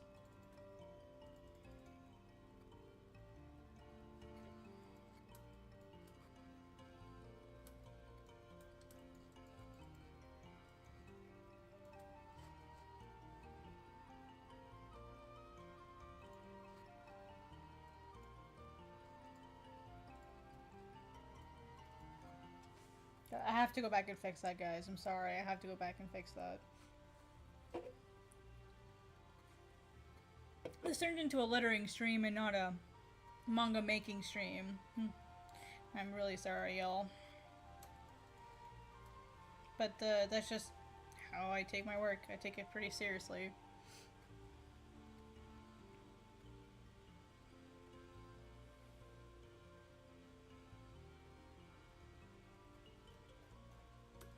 Okay, this one looks fine, so let me check it.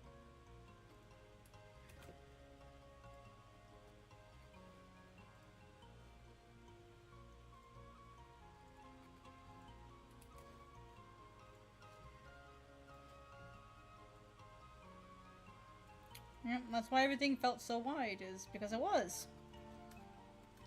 At least my instincts were correct. I thought I was going crazy. I thought things were too wide and I couldn't figure out why everything felt so wide.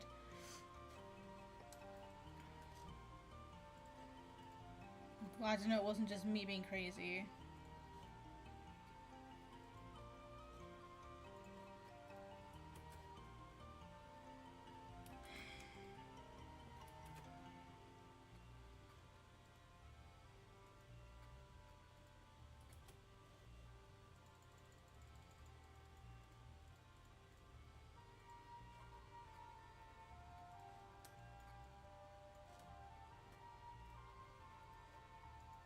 It might have been just that page.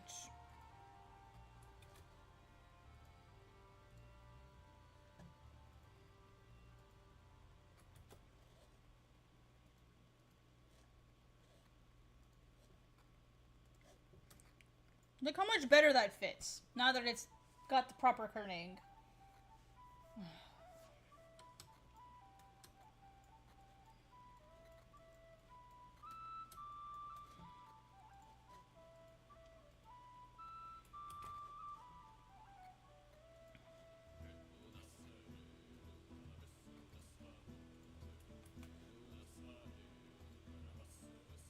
See, that's so weird. This one up top is perfectly fine, but this bottom one isn't.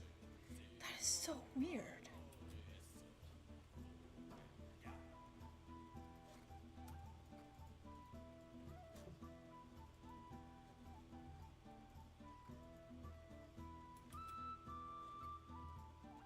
Hand-kerned text. Right? Now I have to go through and check everything. And then I have to go in and fix everything. I'm having to set everything back to its proper default so I can go in and recustomize it later. Because like that TNA I'll have to fix.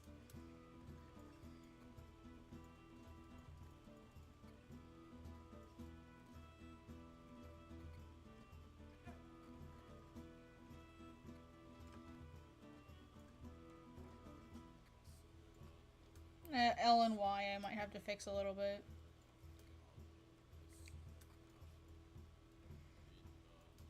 That W and A I'll have to fix. See, this is the problem with working in all caps, is you have a lot more stuff you have to fix. Because naturally, capital letters don't really go together that well. Ugh. Alright.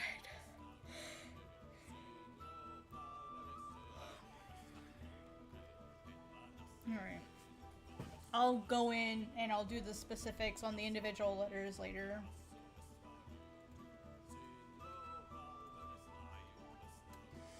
I can tell I'm reaching my 2-hour mark, so I'm getting really sleepy.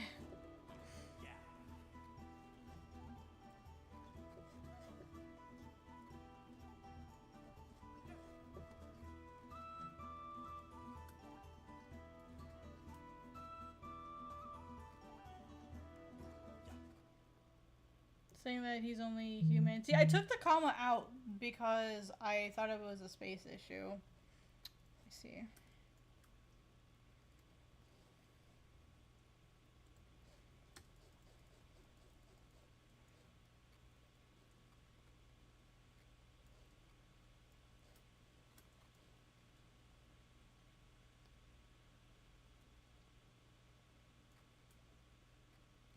It's the one where I was just saying he's only human, you had a comma before the and. Let me see what it looks like putting that in. I don't think it's that big an issue. And this font I think is too small. This bubble is too small. Hey Brent, what's up? I think this is also too small. It doesn't look like a 15. It's not.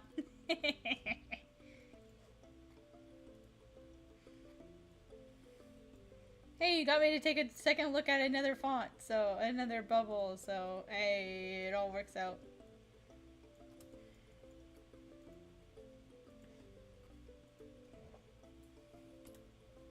Because originally I had this. But, one, it creates a river, and two, you're technically not supposed to have more than 2 thoughts per bubble. Technically.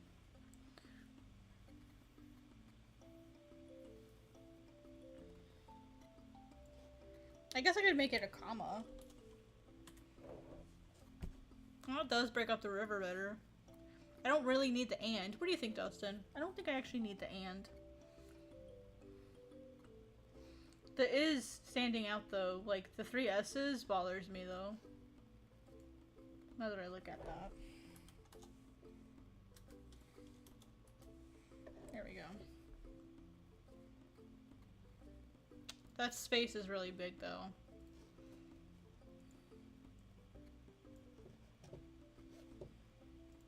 I like how I said I wasn't going to keep doing this, and here I am.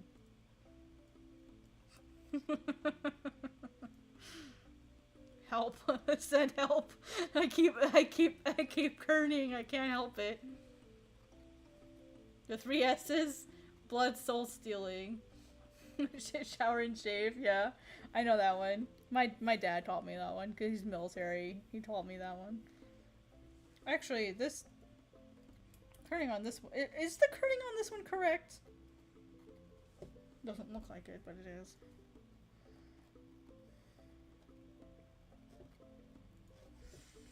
Lettering is hell, guys. Don't start lettering. Just kidding. Please do. It's so stressful. Don't do it. Once you start lettering, you can't stop. Don't do drugs, kids. Save me.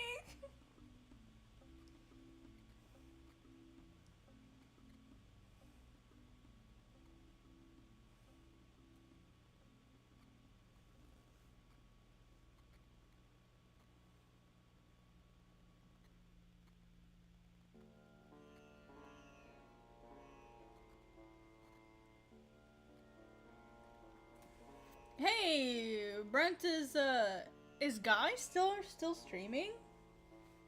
I just realized that we stream at the same time when I stream so late.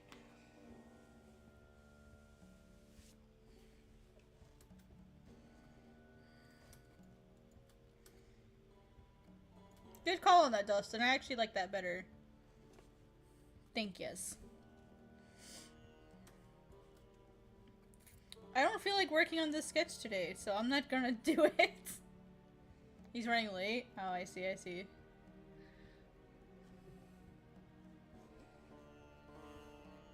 Well, I've got 10 more minutes. I can throw everybody over there.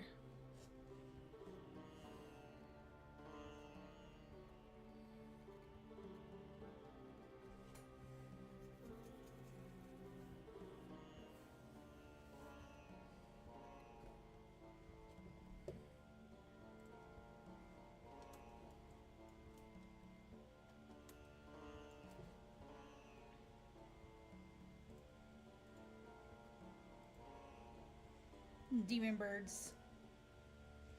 Actually, let me just make this all the way bright.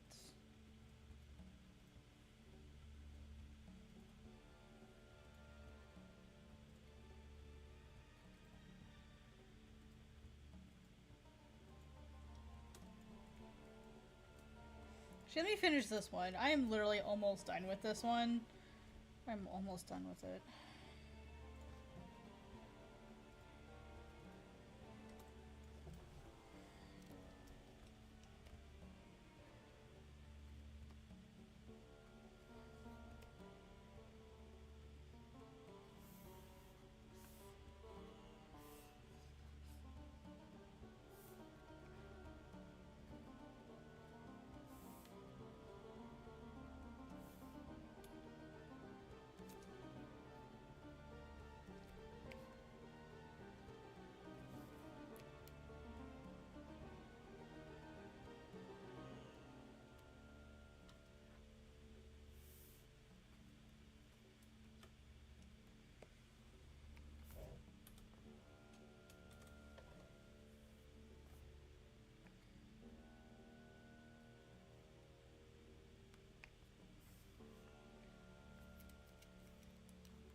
Not a big fan of that.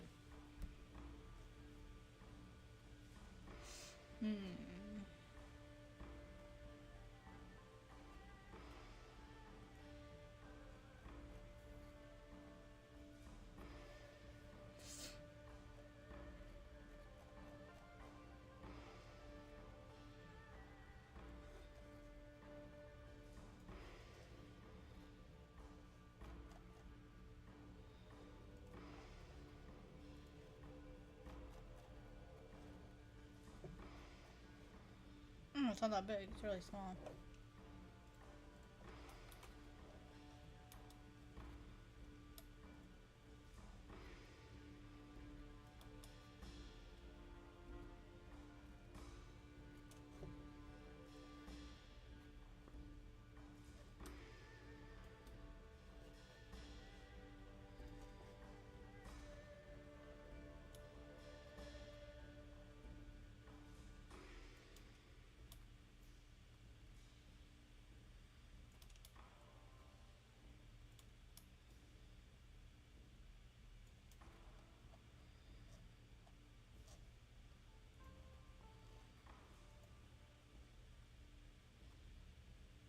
Blamba A+, right? I love Blamba, it's good.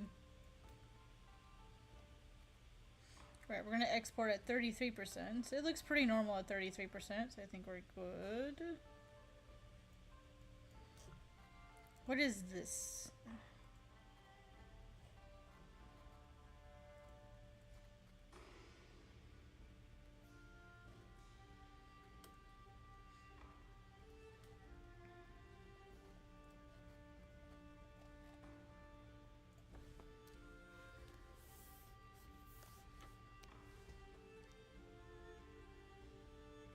Oh, for the pages? 600? Is that overkill? Nah, I don't think so. So, when you start with a higher resolution, and then when you shrink the pages to print, so no matter... Okay, well, when you run something through the printer, you have the option of choosing, like, what DPI you're printing at. A lot of people think most printers by default are at 300 DPI, and that's not true. You can choose anything from 72 DPI and even lower, all the way up to 1200 DPI. And I have printed at 1200 DPI, and it's a pain in the ass. And it takes absolutely forever to print something at that resolution. But when you take something that's 600 DPI, the image, and you run it through a 300 dpi printer, you're actually going to get an incredibly sharp image when you print. And so it can be really helpful when you're taking something like manga that has two colors, right? It's black and not black. It's technically one color because it's just black. You know, like in monochrome printing, you know, you have your white, which is your base color, and then you're only adding black ink. So if we're gonna get technical about it, and if you want to get super technical about it, using a color printer with a black print, or using a color printer for something like a monochrome print, I mean, you're printing all the colors, but that's why monochrome, like just black and white printing, is so much cheaper traditionally. It's because you're just using solid black ink, right? So I find it, when I was working in printing, I loved it when I was given high resolution files, because that meant that my prints were going to be sharper when I sent them through the printer. That's my understanding of the process, especially since in something like offset printing, you're going to be working with, like, you know, the stamps and stuff, and it always helps to have a higher resolution image than you actually need. You know, like, why not give yourself that benefit if your computer can handle it? And that's the caveat, if your computer can handle it. If your computer can't handle it, then maybe it's not worth it.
Now, when you go to export it, that might be some overkill. I don't believe so. Like, it would be that big of a deal. Excuse me. I don't think it's like when I export, I leave it at 600 DPI. It also depends on what you're doing with it. If you're uploading it to Twitter, absolutely 600 DPI is way too much.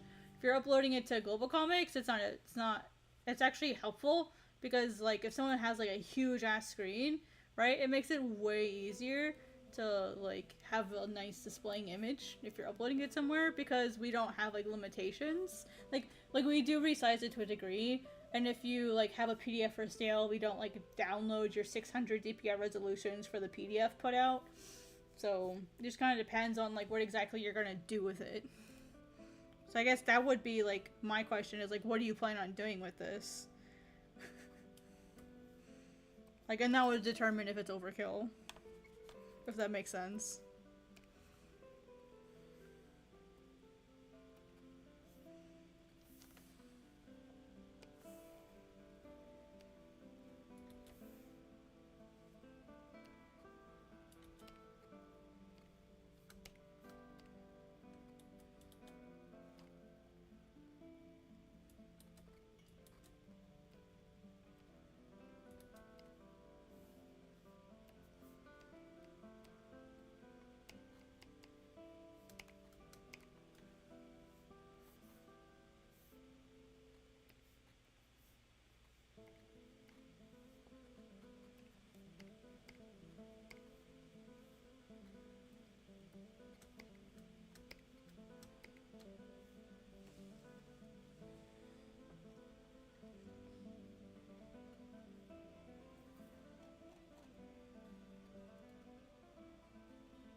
Hey, Sergio, how you doing?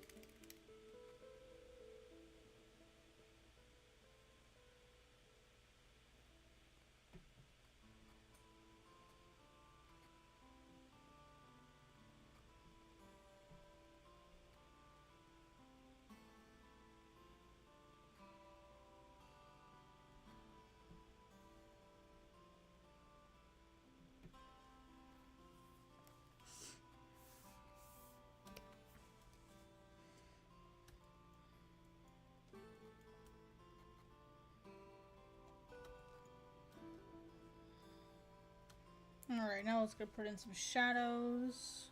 What I'll do is I'll use the screen tone I already have. Put in some shadows here.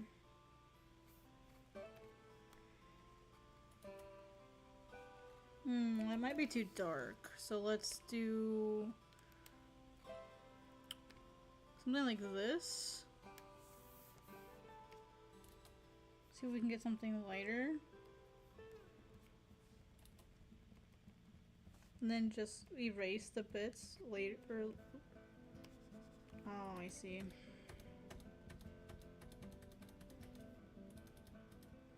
That's alright, I'll just have to make another tone. That's not a huge deal. I'd like to not have to do that. So you're doing great drawing as well. I'll be around for a little while. Go see your back videos. Don't maybe if you've been doing them for a while. I think I've been streaming for about a week and a half now, maybe. It's been about a week and a half, almost 2 weeks. I'm still trying to like find like the right rhythm. And that's because my schedule changed. I used to have my Japanese class on Mondays, and now I'm having them on Thursdays, so. Alright, take it easy, Dustin. Have a good night. Thanks for joining.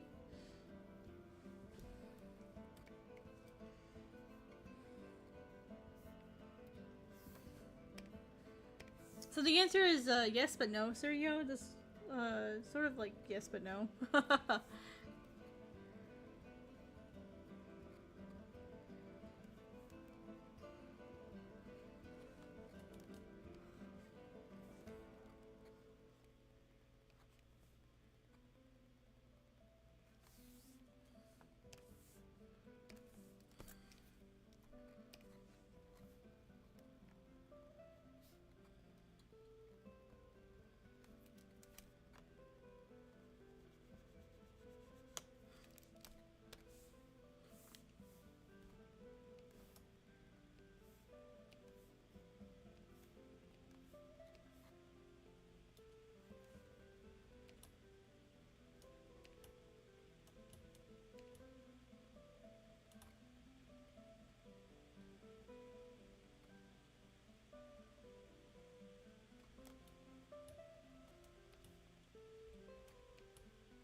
So because of the type of ground that we're on, we're not going to have super flat shadows. So it's perfectly fine if we come in here and mess them up a little bit.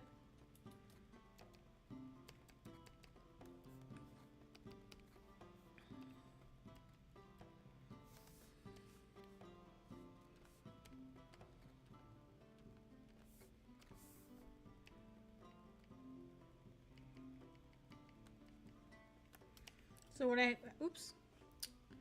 Auto save. There it goes. Alright. When I'm able to focus and I'm not streaming, actually the shadow would be a different angle. When I'm able to focus and I'm not streaming, a page is usually about 6 to 8 hours when I'm able to focus.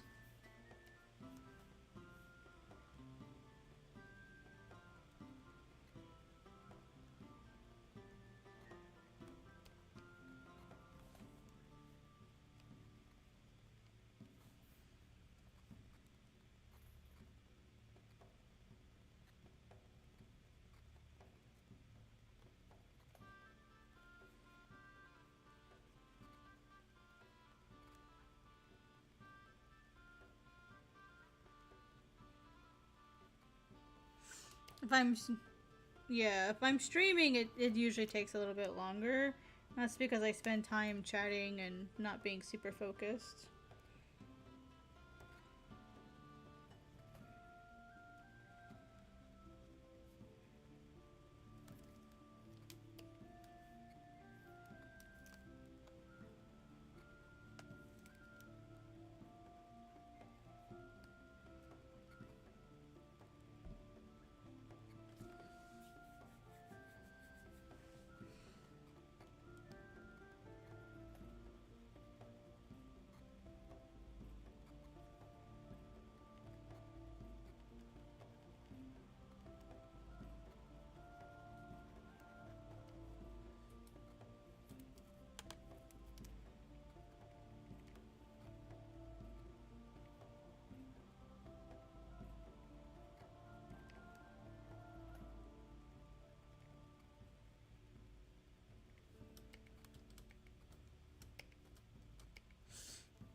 Alright, now I'm going to add some slight shadows here on the bamboo up top, just to help it stand out a bit more. So I'm going to temporarily turn this off.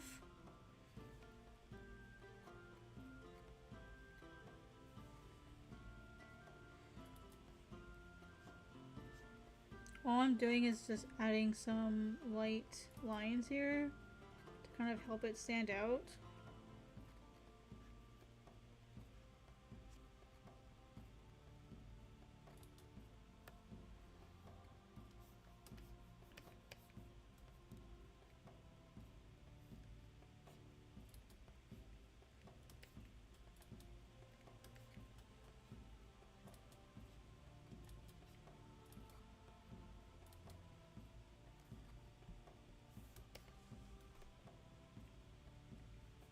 If it's easier to rotate your canvas, do it.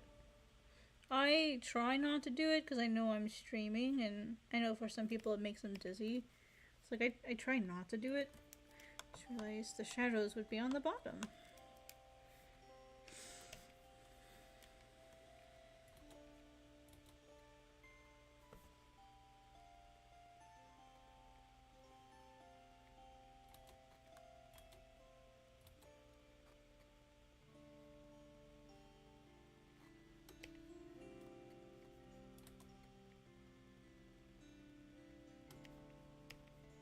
So what are you working on? Hope things are going well.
Let's see, I'm doing some commissions, but I'm also about to finish. I'll continue with 2 quest pages. I don't think I can put so much detail though. Oh, yeah. Sometimes I overdo it. Sometimes to my detriment. It's a gift and a curse sometimes. It's really easy to overdo it, honestly.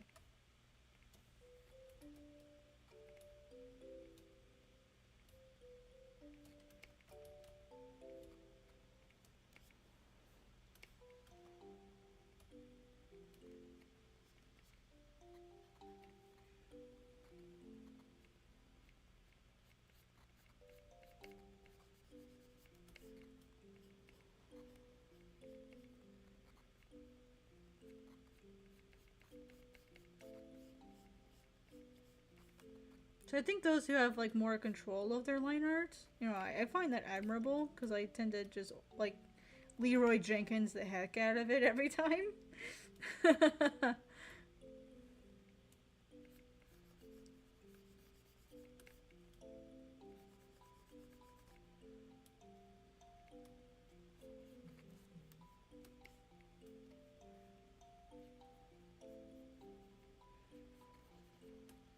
The trick with detail, honestly, is knowing where you need it and where you don't. It's like kind of like the best advice that I can give. Just like know when you need it and know when you don't need it.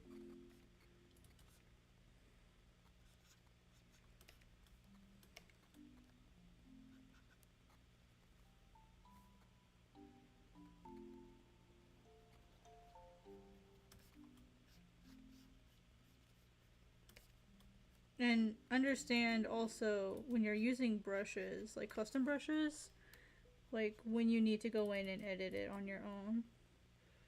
And that's the thing a lot of people get wrong about using custom brushes is they just try to use them as stamps. And that just doesn't work.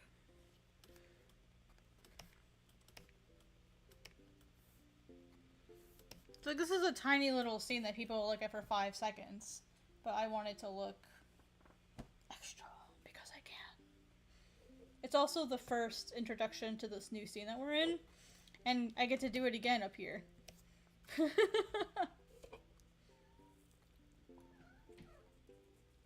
Yeah. And like the basic poses too. Same problem. It is just practice. It's just, I also spend a lot of time drawing from life. Even if I can't physically go to the object, I spend a lot of time like going out and like drawing things. Or like looking up photos and drawing things. For example, I did some life drawing here recently. Let me actually grab I'll actually grab an image for you and I'll show you what I mean. Let's see, that would be Drawtober. Here we go. Did you just lay on my pen? Can I have my pen, please? Thank you. Yeah, I'll show you some images of what I mean by, like, you just need to go out and just go draw the things. Copy image. I'll just copy a bunch of stuff in here. So...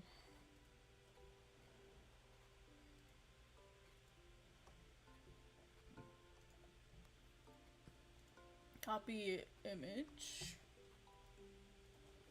So for example, Miso, no. No, you cannot have my hand right now. The answer is no, Miso. Sorry.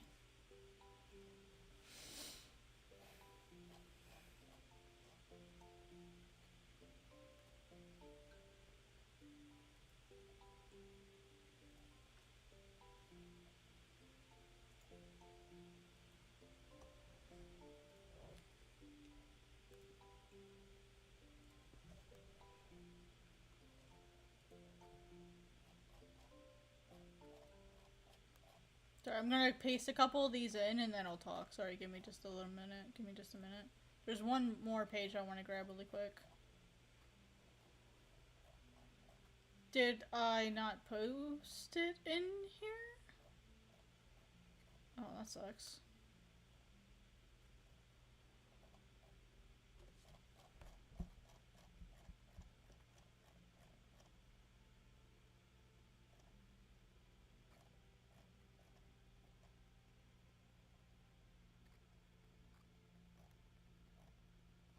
Well, you guys get the idea. Hopefully.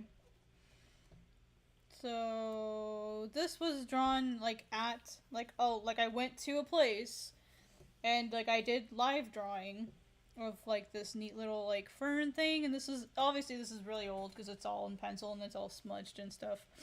But like I tried to capture like the fragileness of this tiny little like raki, the leaf branch thing.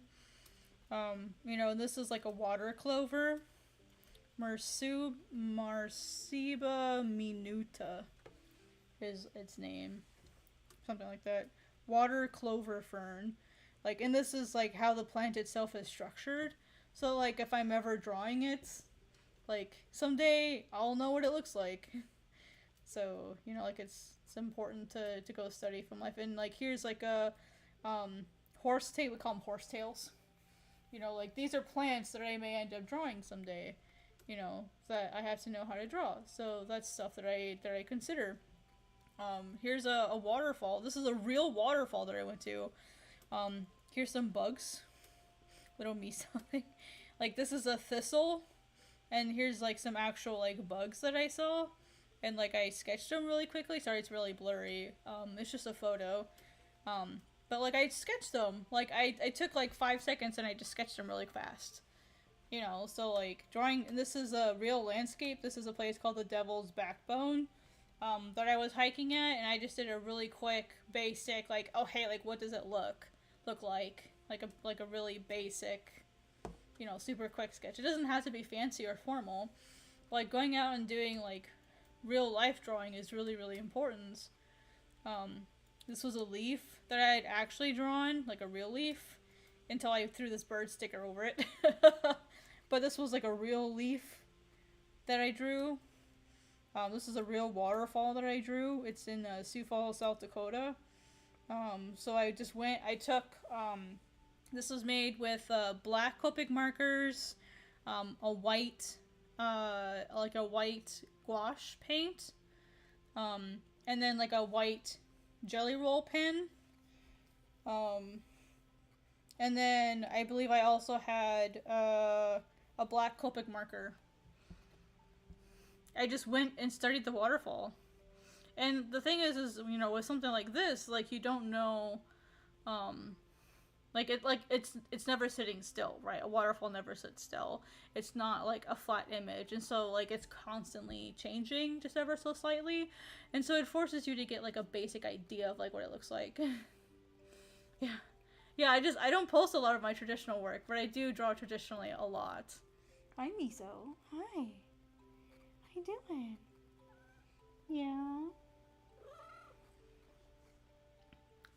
Yeah, I do a lot of traditional. Here's here's like the same waterfall area, but on a colored no, Miso, sit.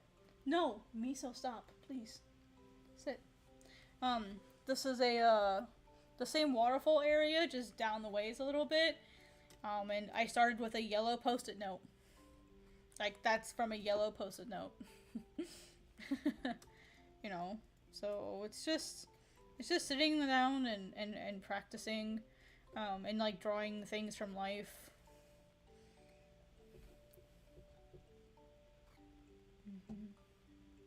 That's why you try purposely to not draw that way, and it's really difficult. Like, it's gonna take a little bit of practice to sit there and like intentionally not draw that way.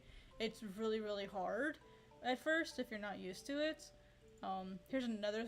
Let me see if I can find like some other examples. There was a really super specific example I was gonna show you, and now I can't find it, and I'm really sad. Miso, stop! Gosh, you're being annoying today.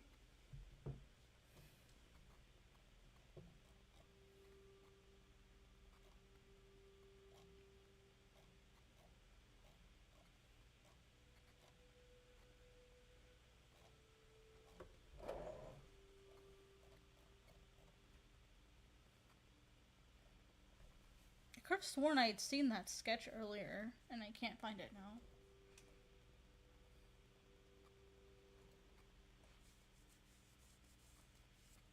I could have probably go grab a photo of it really fast.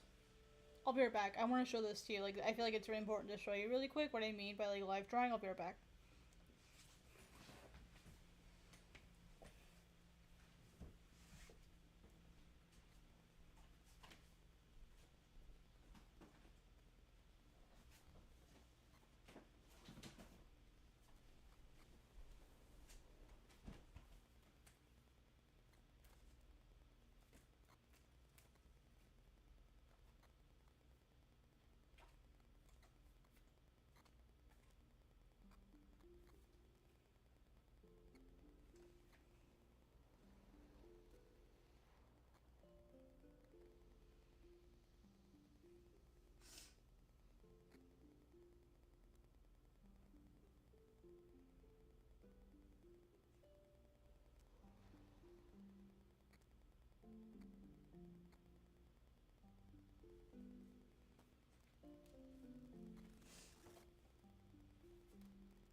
I found what I was looking for. I'll be right back. Just gotta grab a photo here.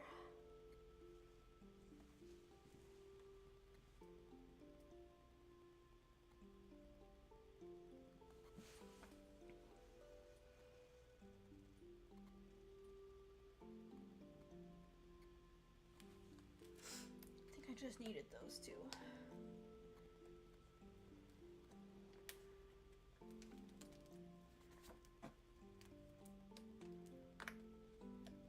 Oh, what other pages did I need? I think that was the only ones.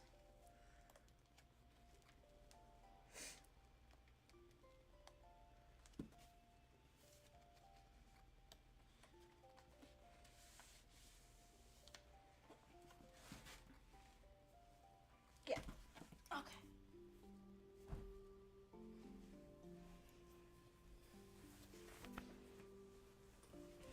Alright, I'll be right back. I just gotta send these to myself really quick so I can show you on stream what I mean.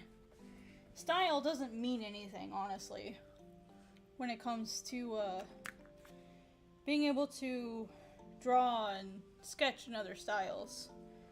So, well, that's why you don't reference those things. Reference new things and study realism. That's why studying realism is so important. It's not because, like, you want to learn how to draw realistically. The reason why studying realism is important is because it's sort of like a base style, if you will. Sort of like a universal style. And from there, creating your own style is basically learning how to draw in other ways. So, alright. Alright, let me bring those in really quick. Alright. And that's why it's important to study from life as often as you possibly can.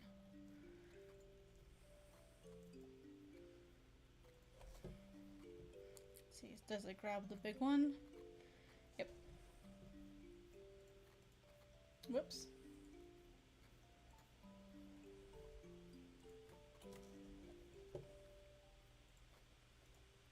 Sorry, this last one's a little dark. I can brighten it up really quick.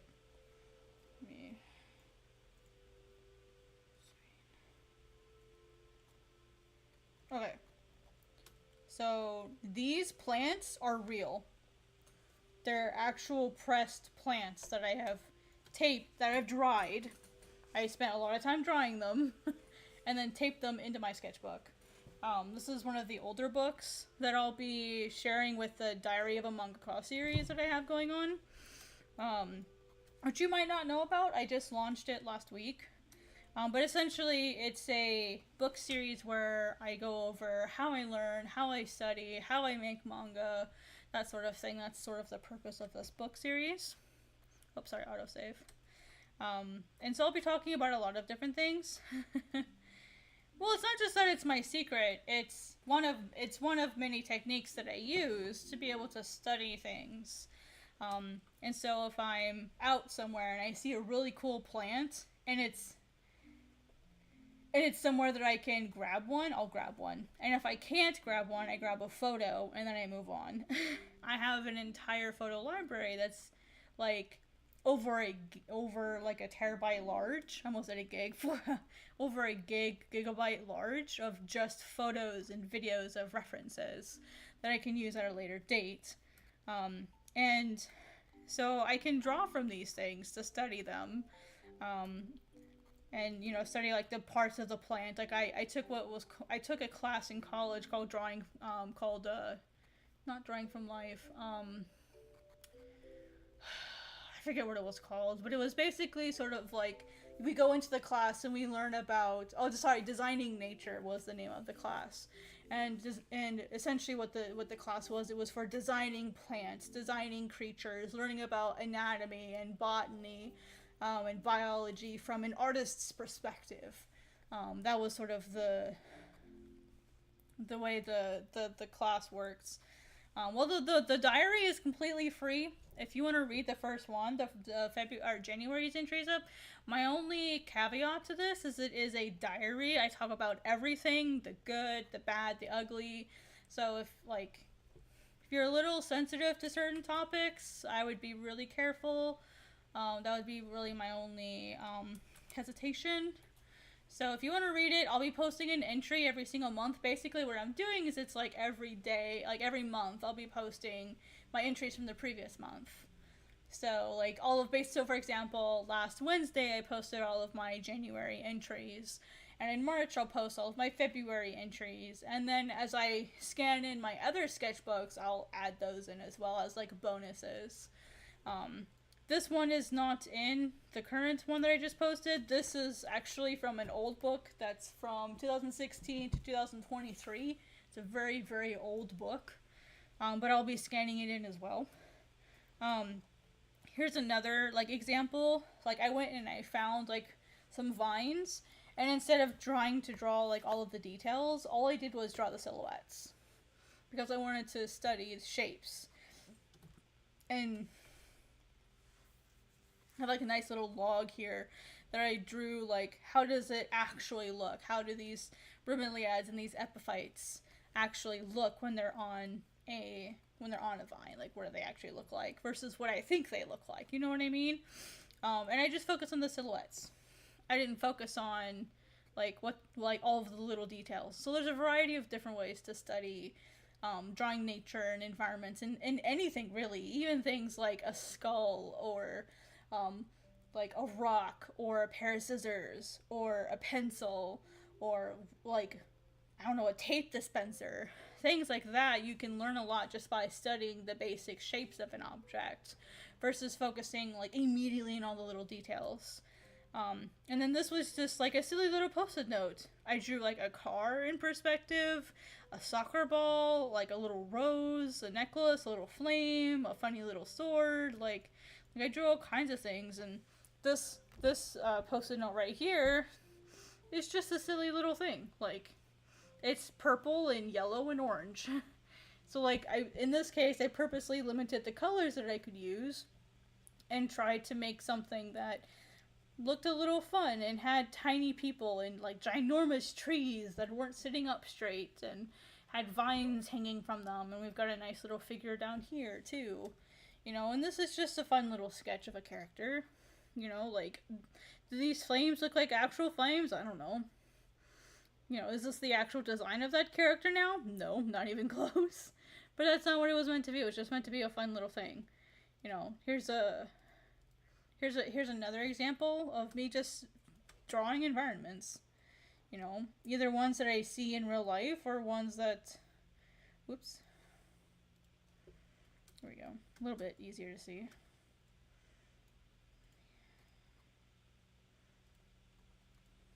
There we go. A little bit easier. So these are sketches that I do as well. And sometimes I don't even finish them. This isn't finished, but it's okay. You're good. You're fine. I'm just doing this for everybody, so you can always watch it later if you want. But yeah, so even this tiny little one, this is really small. It's an inch by 2 inches. Yeah, mostly Copic markers. And sometimes just straight up highlighters.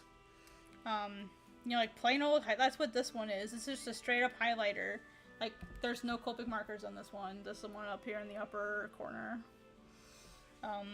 This one here, though, with like the dark forest and like the river running through, is Copic markers. Just Copic markers and like a black brush pen. That's all it is. This one, like these two kind of in the middle that have like the log going across it. And then this like really tall like hill with like a little water down here at the bottom. Like that's Copic markers, and then like a plain Bic pen, like BIC. I'll type it up for you. Like your super standard roller ball pen, absolutely nothing special. And then like this one down here that has like a bunch of the super tiny waterfalls is just randomly from my imagination, with like plants sitting on the sides and practice drawing waterfalls and mossy rocks and that kind of stuff. Like that's literally a lot, some of these really are, is it's just trying to figure out like what does this look like. After drawing a couple of these, I was like, well, let me try drawing one by myself, and I did. You know, and here's some fun little silhouette studies, just like nothing fancy, like what do these types of plants look like if I wanted to just silhouette them out versus drawing every tiny little detail. You know, because that's the thing that's really important when you're drawing things, is like focusing on shape and form again, rather than focusing on just all the tiny little details. And it's something that takes practice. Like I've been doing this specific exercise for, oh my gosh, almost 14 years now. Because I learned about this type of exercise when I was in college, in 2010-ish is when I learned about this type of exercise, and it's incredibly helpful to be able to to organize your thoughts in this way. And then like one more page just to kind of, you know, show some more.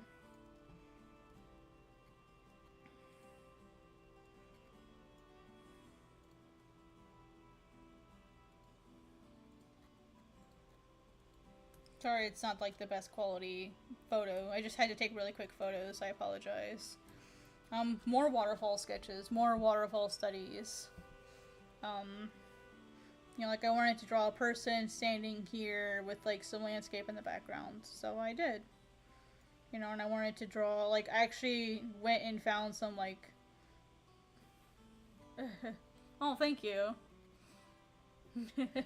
Yeah, I put that out last week, and people have really liked it. And you know, so like this kind of stuff, like the book this is from is going to be in there eventually. But the purpose of the diary is to just sort of share my thoughts and experiences on like what it's like being a mangaka in the West. How I ended up becoming a mangaka. Like I didn't even start drawing till I was an adult. Like I never intended to make manga. I never intended to be an artist. It was completely by accident that I ended up being an artist.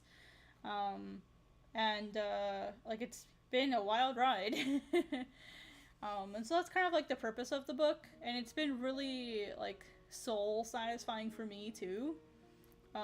Just because these are things that yeah. Yeah, I didn't start drawing until I was like 18. Like I had a few, like I had like maybe one drawing when I was in high school. But it was not good. It was completely by accident that I ended up doing art.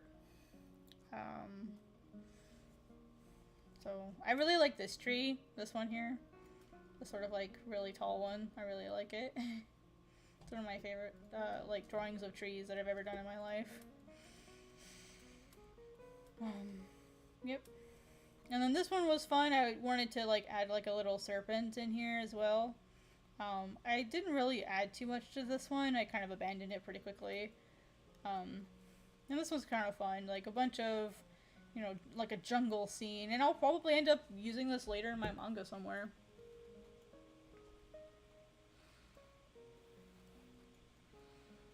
A lot of these I'll probably end up using at some point. But it really is just studying things.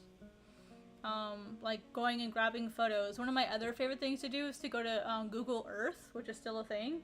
Go to Google Earth and like pick an environment you want to study, or like, and then go there, and because Google Earth provides like a sort of like 3D slash panoramic view, you get a pretty good representation of like what it would look like if you were actually there. The downside to it is you're kind of limited a little bit to what photos people have taken, and that's a really, really great way to study.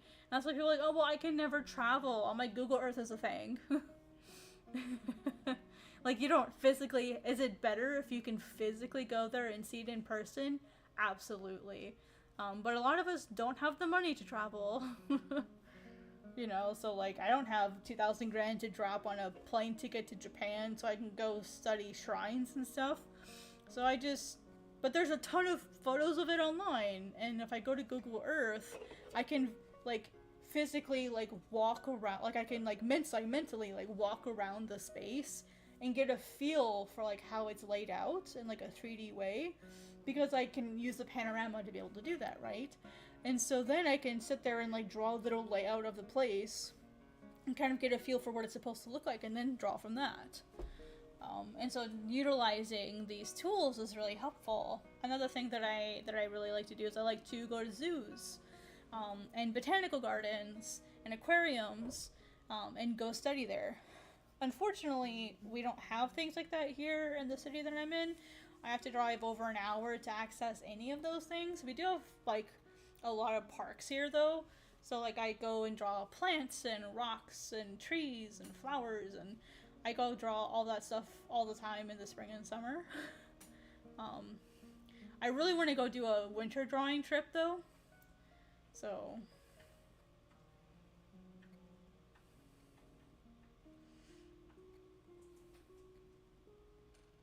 yeah, the eastern side of the United States is incredibly different than the west. Like, where I'm from, I'll show you where I'm from.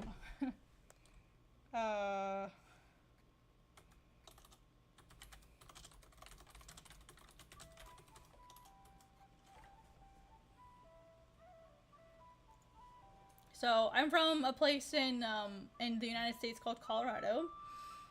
Specifically northern Colorado, and what's really cool about northern Colorado is we have a beautiful park called Rocky Mountain National Park, and Rocky Mountain National Park was only 30 minutes away from where I lived.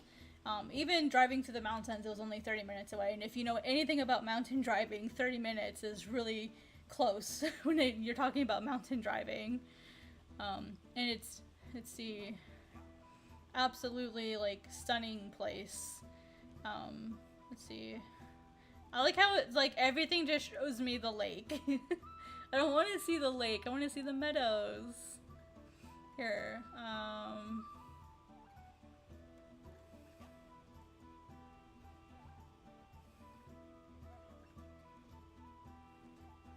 Here we go. This is a pretty accurate as to like what a meadow looks like. And so places like this is like nearby where I lived, right? Like it's basically what it looks like.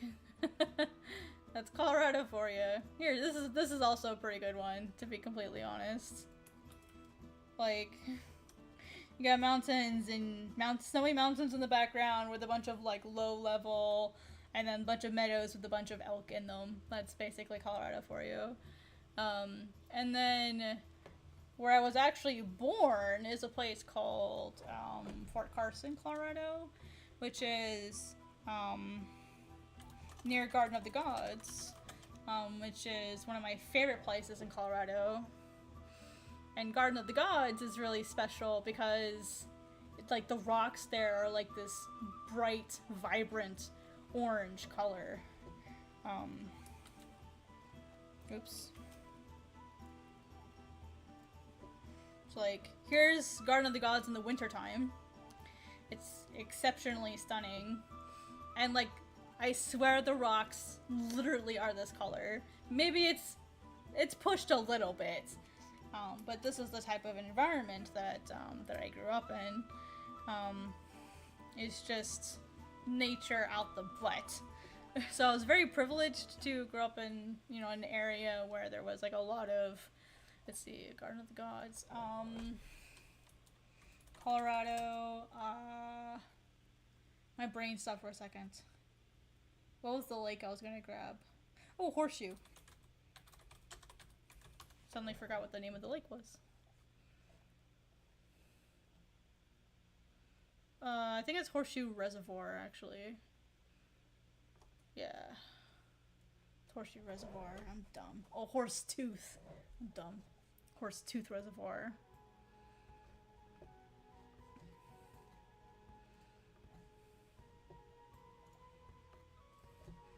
Here's another. So this was like 15 minutes away from me, not even.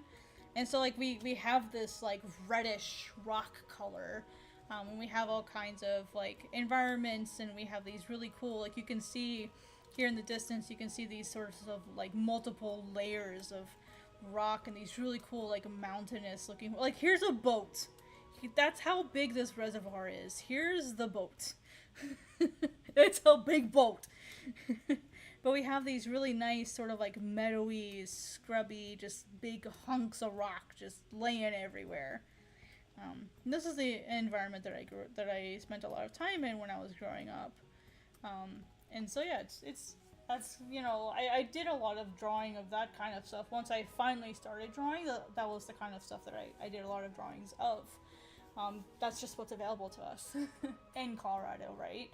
It's one of those weird places where you have like desert and snow at the same time. It's a really weird place. It's a really, really fun place. I highly recommend it if you ever get to go. But I also grew up in Ohio, like central Ohio, where there's just nothing but deer. There's more deer than people out there.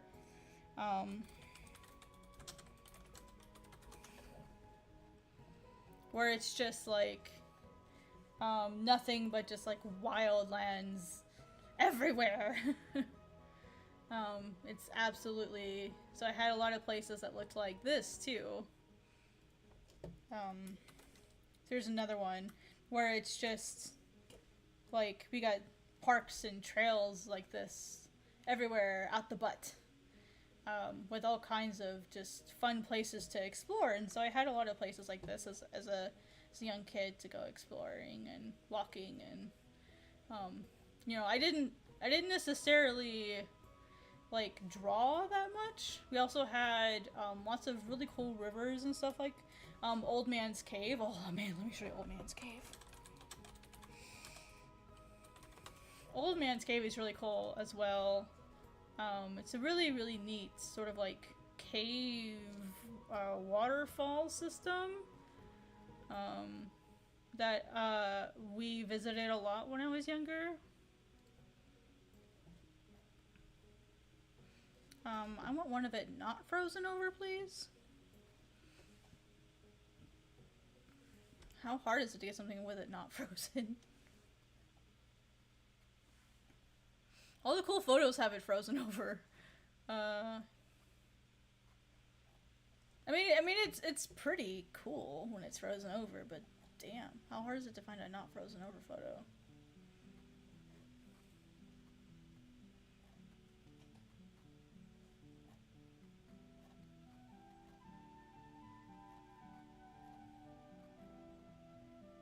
Okay, sorry guys.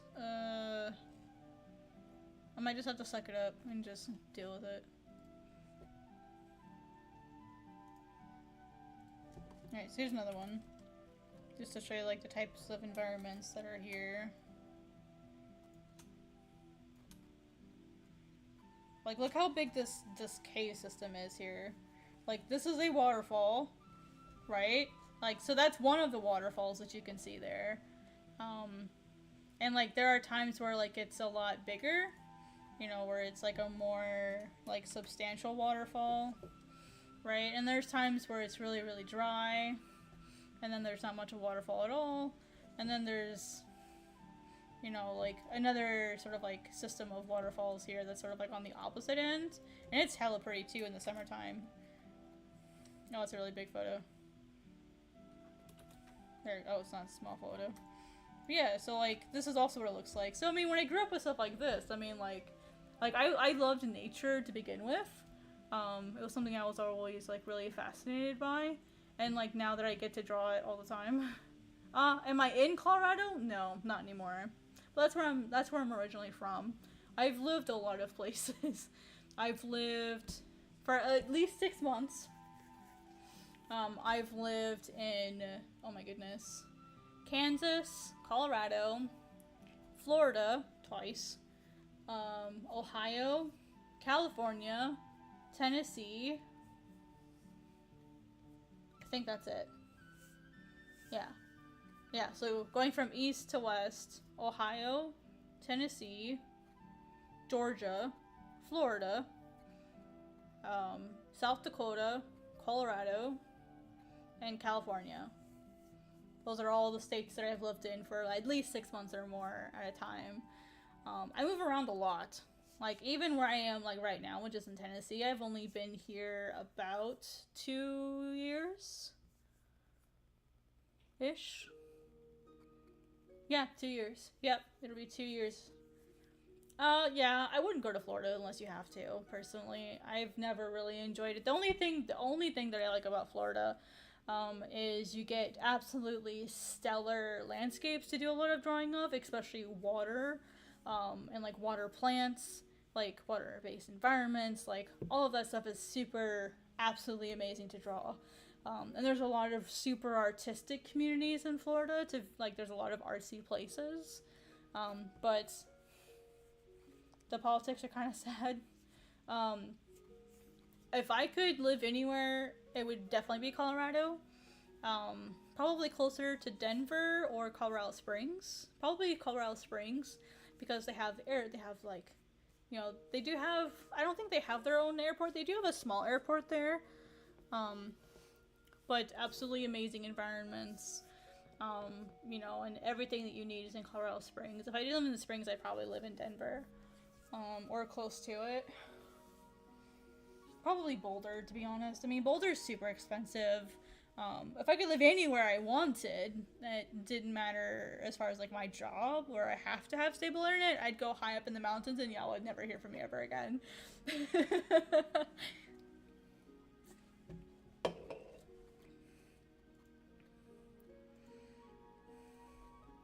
But yeah, so like, that's why, for me, drawing landscapes and environments is such a, like, I think a really important part of any. Why? Because I don't like people that much. Like, I like isolation. I have times, like, that I just completely cut off the internet and I'm dead to the world for a couple hours at a time. I actually can't eat pizza. Nice try, though. A for effort.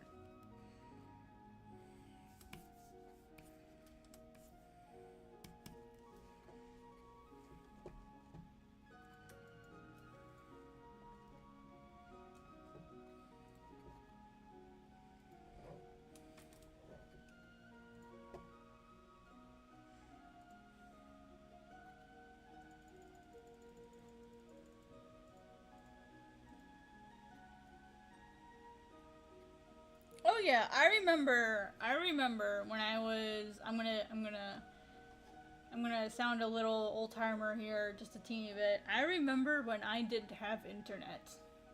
I remember when the internet wasn't in my house.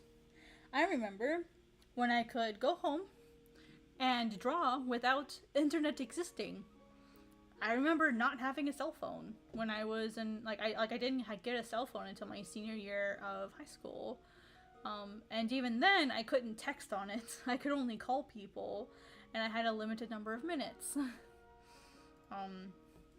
So I was isolated. I was incredibly isolated. I didn't have internet until my senior year. I mean, I had internet, but I really didn't use it before then, just because I was never really allowed to use it unless it was super critically important. I had to use it because even like for my house in 2008, like it was still tied to the phone line. So like if I was on the internet and my mom got a call from her work, which could happen at night, I'd have to jump off the internet. So I would just never use the internet. So like that wasn't really a thing that I participated in, I guess.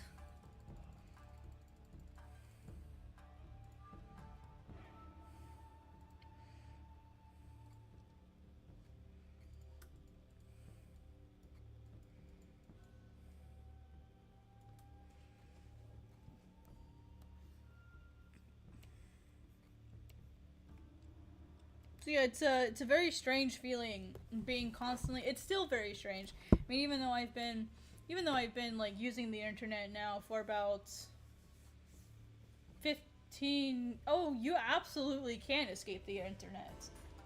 I mean, I can't because I have my day job, right? So like literally my job is the internet. But once I'm done for the day, I don't have to be on the internet. I have days, that's why sometimes I skip my streams. I have days I just don't use the internet after work. I jump off the internet. I mean, I may have like my notifications on, but I'm not sitting there checking or watching YouTube videos or Netflix. Like I don't even have any subscription services other than YouTube, and the only reason I have YouTube is because I want to be able to listen to music like without ads. And even then I don't use it because I still have like my CDs. I still use my CDs. I still have a Walkman that I use because I don't want to be like going through the internet and going, oh, I don't want this, I don't want this, I don't want this. Like what I have is what I have, and that's it. Like I still have mixed CDs, like CDs that I burnt.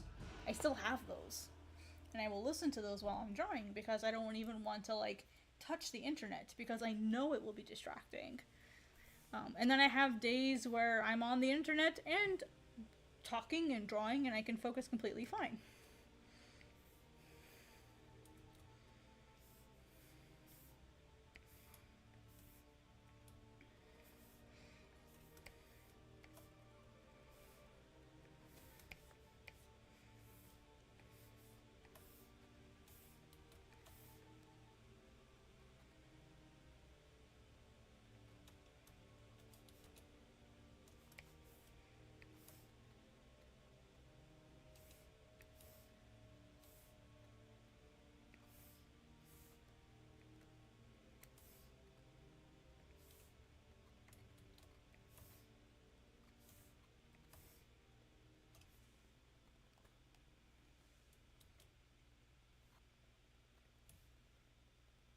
Oh yeah, I don't use my Facebook anymore personally. I do have one, but I don't really use it for anything, and I don't use it. I hate Facebook. It's like my least favorite social media platform.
These are little like demon sparrows, so they don't really have to follow anatomy that much.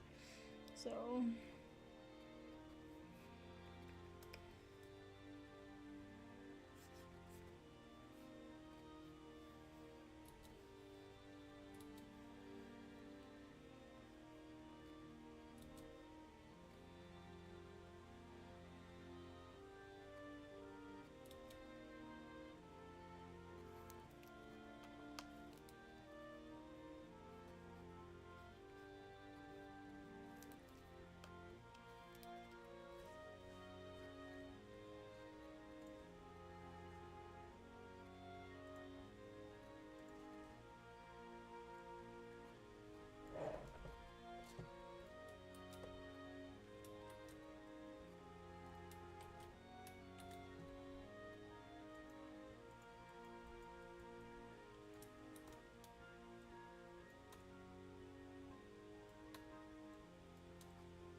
I don't watch anime, to be completely honest. I don't really like watching anime.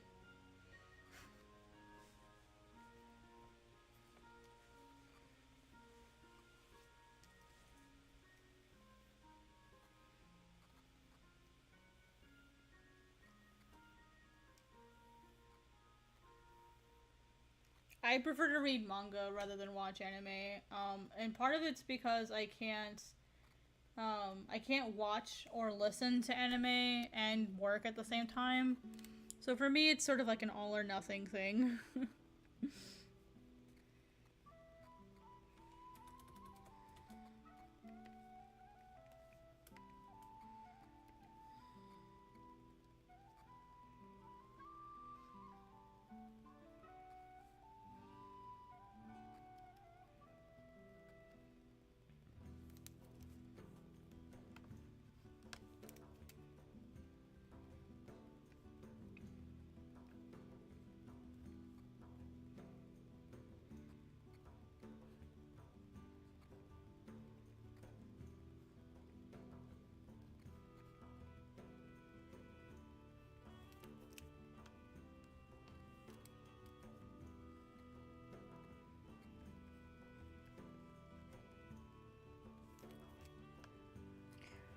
I have so many shows and movies that I really want to watch, but I know if I try to trust myself to watch them and still work, like I will not get anything done.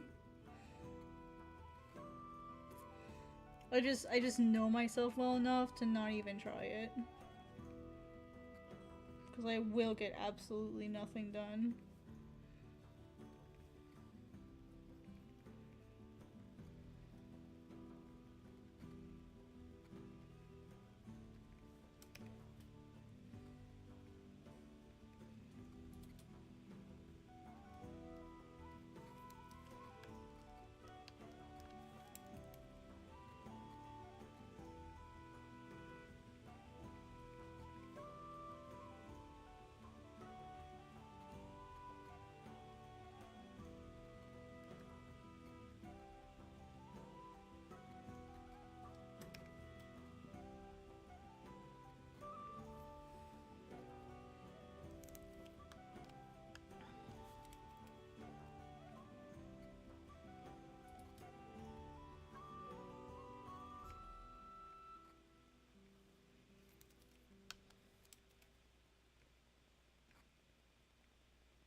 I can tell you some stuff I would really like to watch.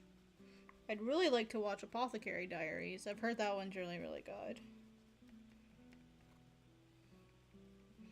And Red River was recently re-released on Viz for the big editions. I'd really like to grab some of those. But I know if I grab those, I will not be seen or get any work done for a long time. Yeah. I don't play games. I don't do like fun stuff, I guess. Just because I don't like trust myself.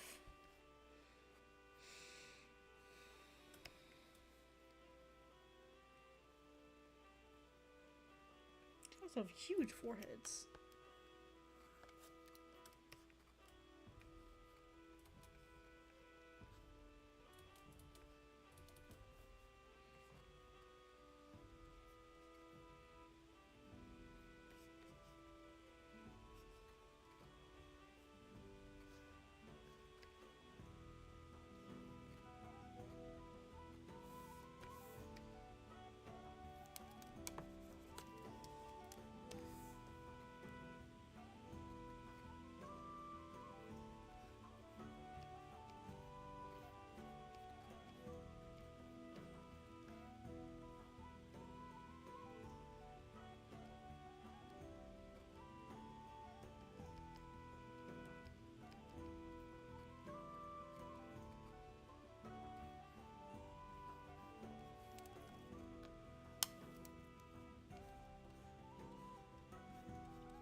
I also would really like to play Indigo Disc from Pokemon.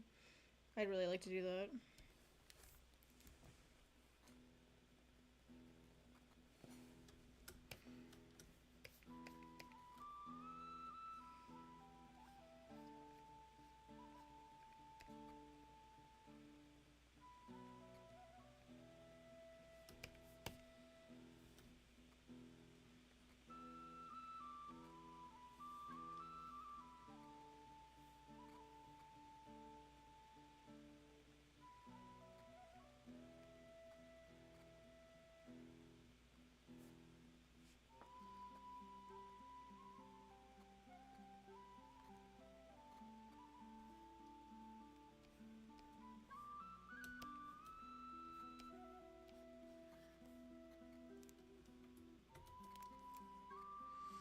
My thing is like, I want to play the old games again. I still have my old ones, but I need to get the batteries replaced before I can play them again.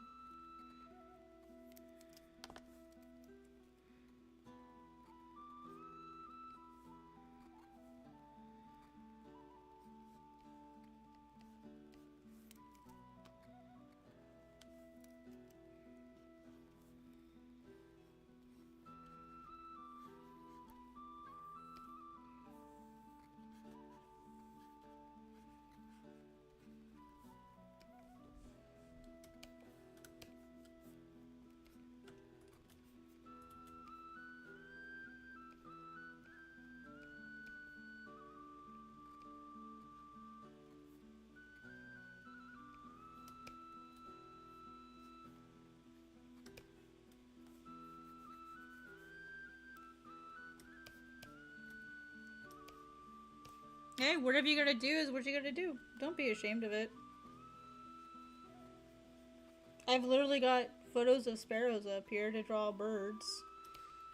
When I could very easily just grab a brush. I have a brush for these.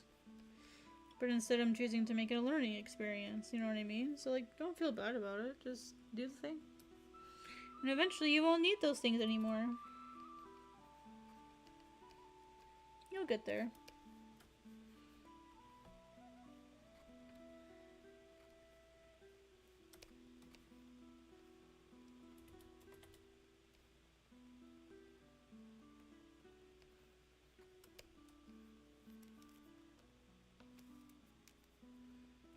Essentially what I'm doing here is I'm cleaning up my initial sketch. So.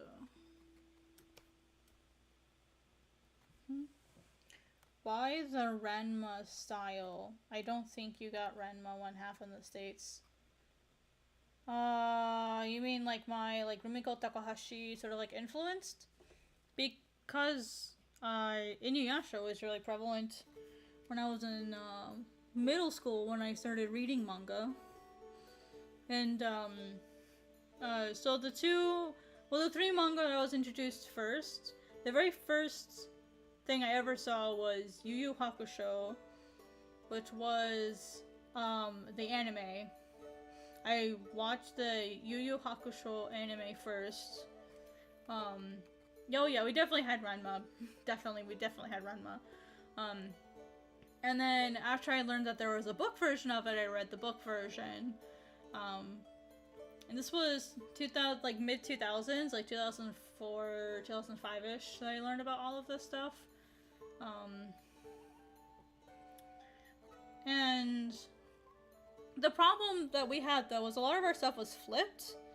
And so there was still a lot of like piracy in the States. And a lot of stuff wasn't as easily accessible as it is now.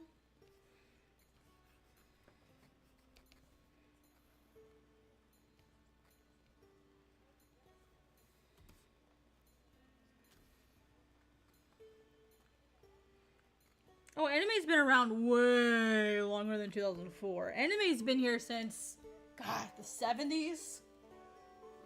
At least. Maybe 60s. Anime is very old here in the United States. The problem was, a lot of it wasn't necessarily the best quality anime, just because there was a real lack of localization back then. And so it was really limited on like what exactly you got to watch or read.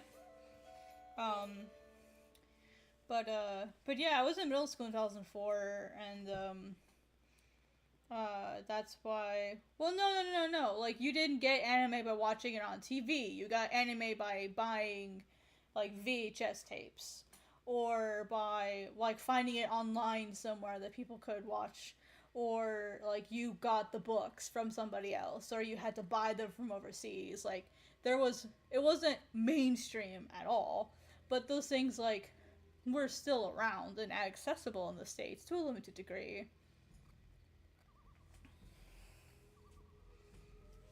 Even in like popular area, like big city areas, it was there. It just wasn't like on like regular TV. And we had a lot of like anime inspired cartoons that, like, if you go back and watch them, are like very reminiscent of like 90s anime. It's kind of funny, actually.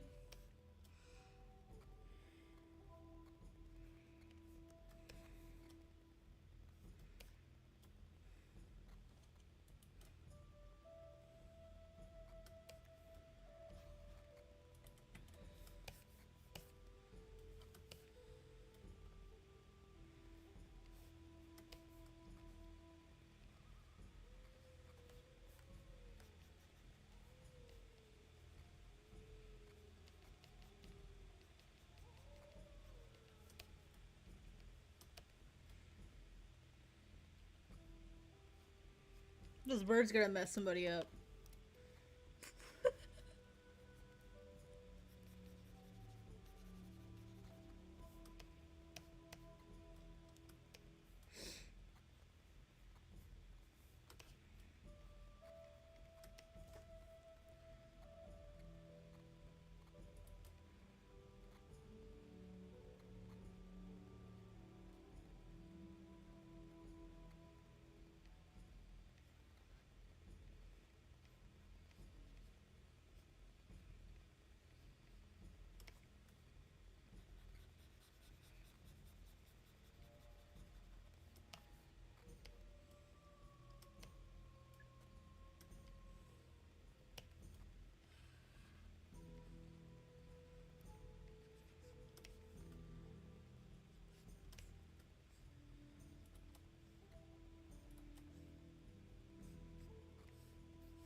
Busted.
I actually didn't watch anime in my house. We didn't really allow it for a while.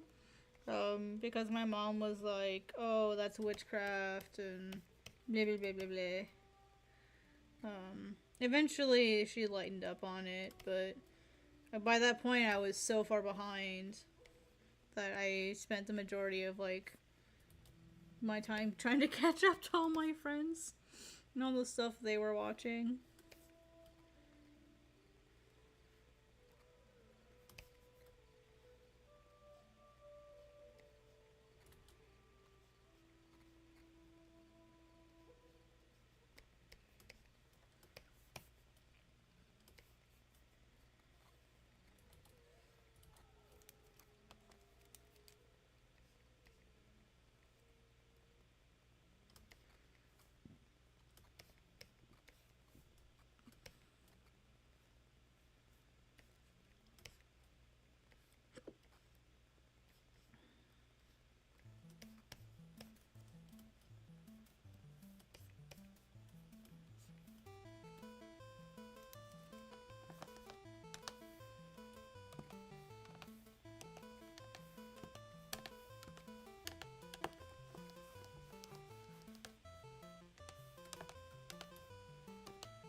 Yeah, I remember those days. Those were good days.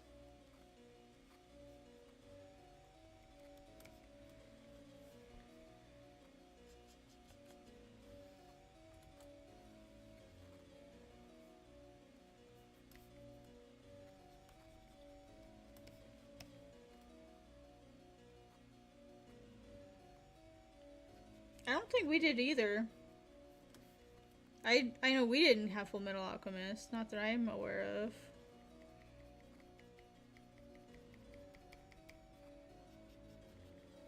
There was a lot of stuff that wasn't on Toonami or Adult Swim. If it was, I don't remember it. And even if it was that lame, like, first version of the anime anyway. I don't think so. If it was this bad, ugly one.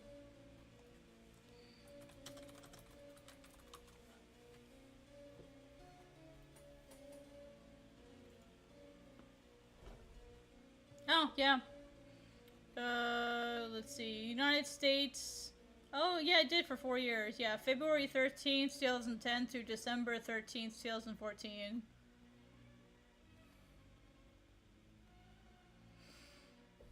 The English dubbed episodes of the series began airing on Adult Swim in February 2010 at midnight as part of their Saturday anime block. On May 26, 2012, the anime block was replaced with the revived Toonami block, and the series continued to air as part of Toonami. The series was removed from the Toonami block on December 13th, 2014.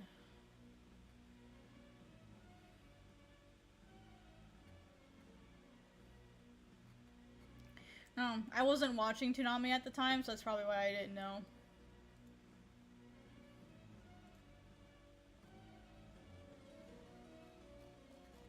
I didn't have TV at that time, so I didn't know, honestly. Brotherhood is infinitely better. I will die on that hill.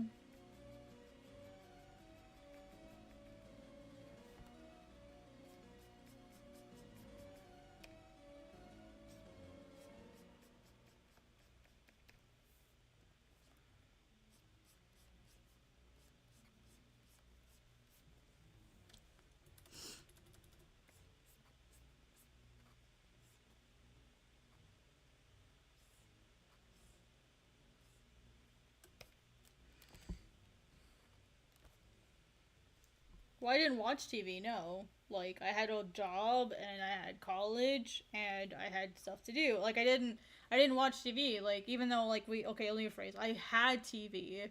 Like, so, 2010, was in my first year of college. Second year of college. February. February 2010 would have been the end of my first year in college.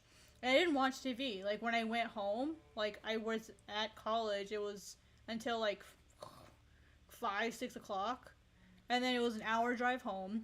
And then by the time I got home, it was 7, 8 o'clock. So then I would eat dinner, maybe watch the news, and then go to bed. Or I'd go work on my homework. I was an animation student at the time, so I had more important things to do, and I couldn't like work on my animation homework or whatever else homework I had if I was watching TV. So, like, and I'm just not a TV person. I don't care about anime. I don't care about TV. I don't care about news. I don't care about movies.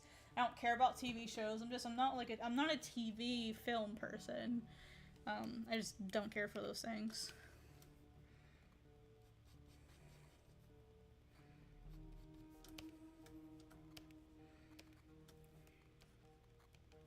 So it's just not something I would watch, honestly.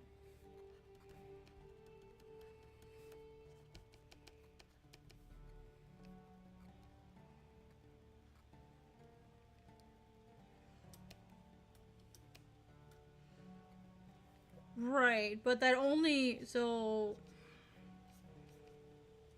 it's not just that it's a distraction. So like my brain does not work the way a lot of normal people's do.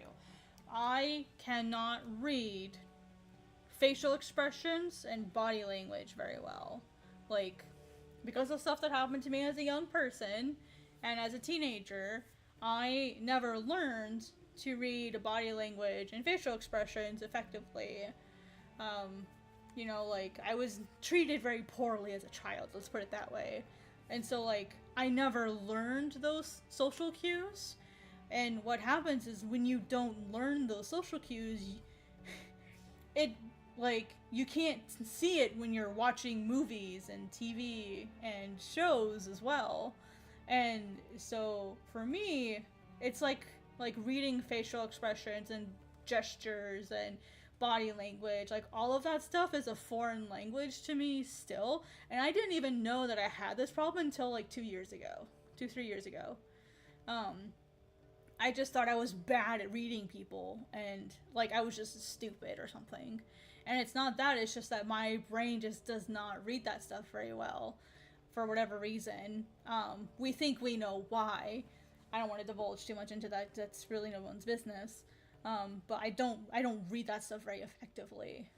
And so, like, because of that, when I'm watching a movie or I'm watching a TV show, like, people don't realize how much communication is in stuff like facial expressions and body language. And if you can't read those things, you're missing like three-quarters of the story, right? Like, you're missing so much context. And me personally, like, I spend so much time trying to catch up to like what I missed that I end up missing what is actually happening, what's actually going on. And so it's like, it'd be like if you only spoke English and you're watching a movie in Russian or Estonian or like some random obscure language that you've never heard of before. Like there are some things, sure, that you can understand, but there's going to be a lot of context that you're going to miss, and then it just becomes a not enjoyable experience because you're missing the majority of the story. So that's why I don't enjoy movies and TV and film. That's why I like reading. If I can read a manga, I'll read a manga over watching an anime, because when I read a manga, I can digest it at my own pace. When I'm watching a movie or an anime, I don't have that choice. And it's really agitating to have to watch the same scene again and again and again because you know you missed something. And the good news is it's a learnable skill. I've been in therapy for this for the last 2 years to get better, and I'm way better than I used to be. But when I'm like in person, one-on-one interaction, there are like certain things that I may just miss, not because I'm rude, I'm just oblivious, quite literally. So yeah, it makes things like movies and film a struggle, and it's one reason why. It's also the reason why I hate drawing people. I didn't know that for a very long time, but it also explains why I hate drawing people specifically. You want me to draw an animal? Got it. You want me to draw a rock? I got it. You want me to draw a plant? I got you. You want me to draw a person? Hell no! Because I don't... Like, when you draw people, you have to draw facial expressions and body language, and you have to communicate all of that. I can't see it on other people in real life. How the hell am I supposed to draw it? You know what I mean? It basically becomes sort of like an artificial skill where I have to... It's not about being socially awkward, it's the fact that my brain isn't wired to read those things. Like I don't, like I can see them and my brain just does, it's not socially awkward. This is a neurodivergent issue. It's far worse than being socially awkward.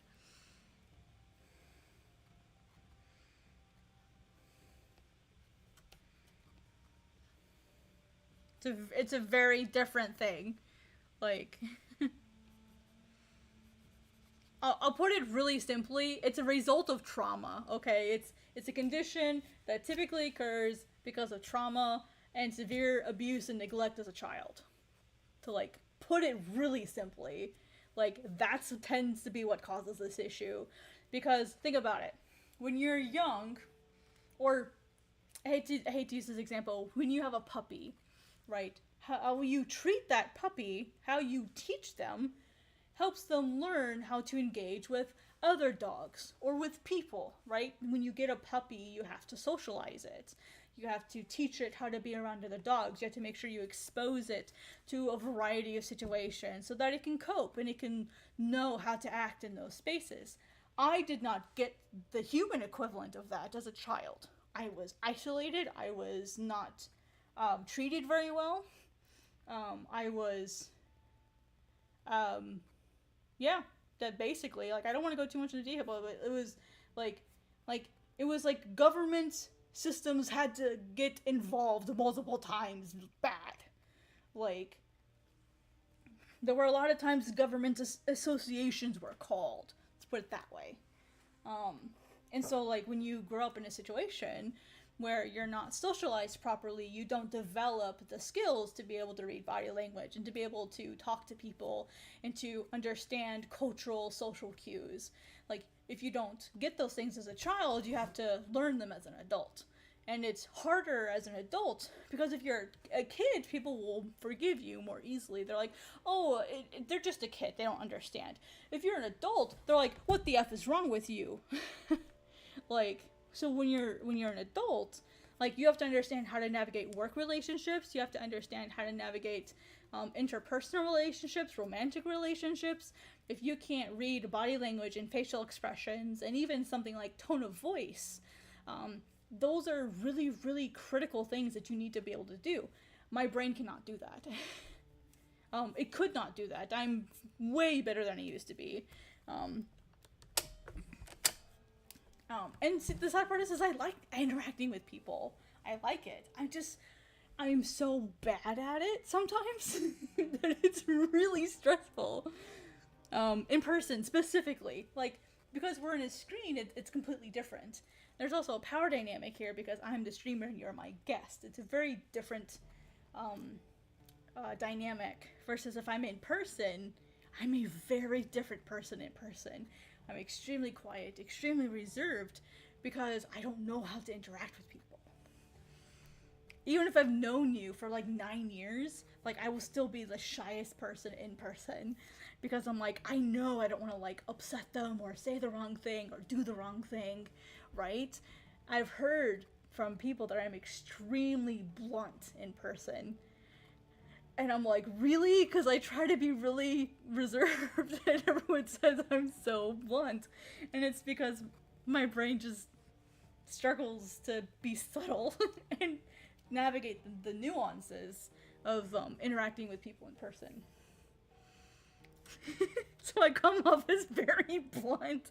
This is true. Most of this is true. A lot of people really suck at it.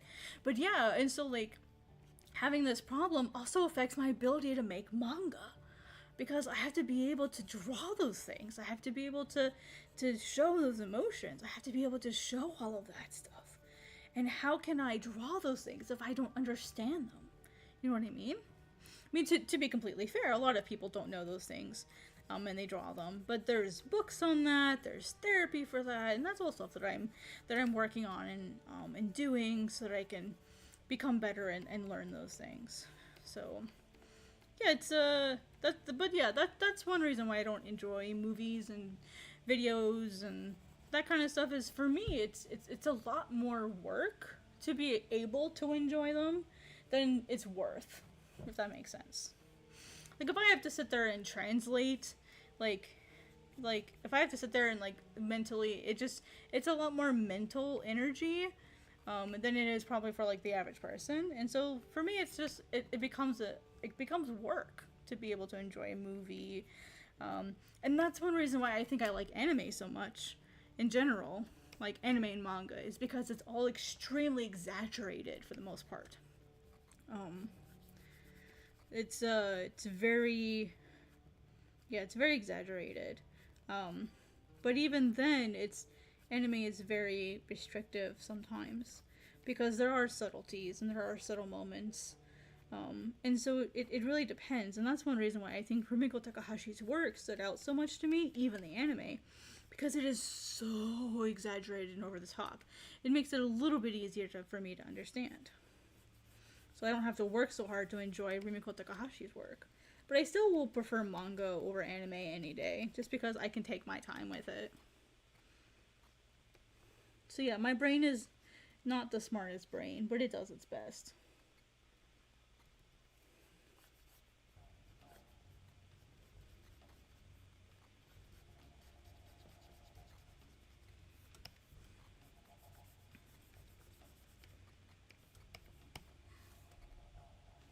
I forgot what kind of shoes I put on this guy.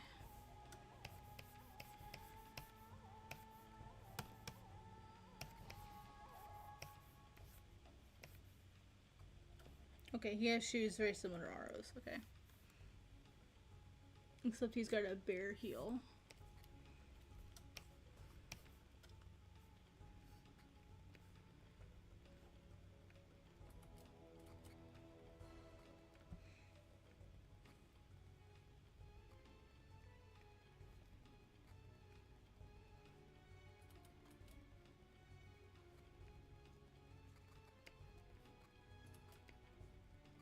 Yeah, and I mean, it's stuff like that that I want to talk about in the diary.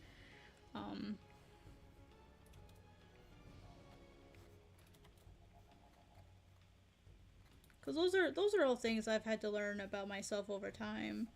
As far as like how these things can affect my experiences, like learning manga and comics.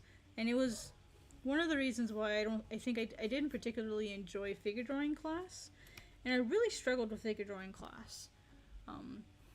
But I didn't understand why at the time when I was in college. And I struggled a lot with my teachers because they didn't know how to teach me, but I really did good in the figure drawing for animation course, which wasn't an official class for me. It was when I was auditing on the side. And I did so much better in that class than the illustration figure drawing class. And what's interesting is the illustration figure drawing class was very like technical.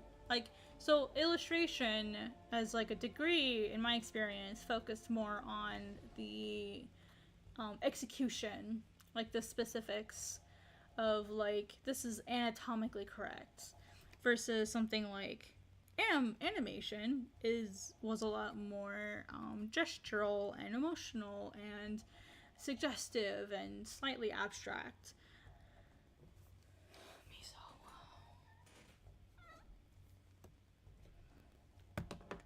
Let's see. They said if you are here to bang me, you're wasting your time. Yeah, I mean, it's true. It's still true.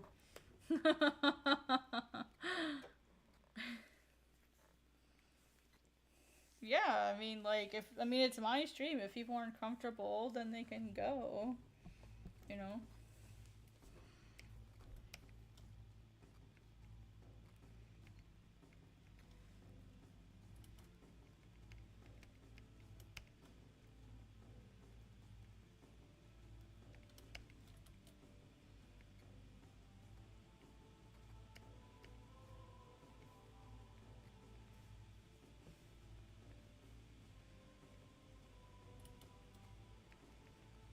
Hi, Miso. How you doing, Miso?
Yeah, there were definitely a lot of people that left after that.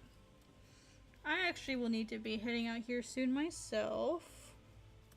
Because it is almost bedtime for me. And I still need to get a shower before bed.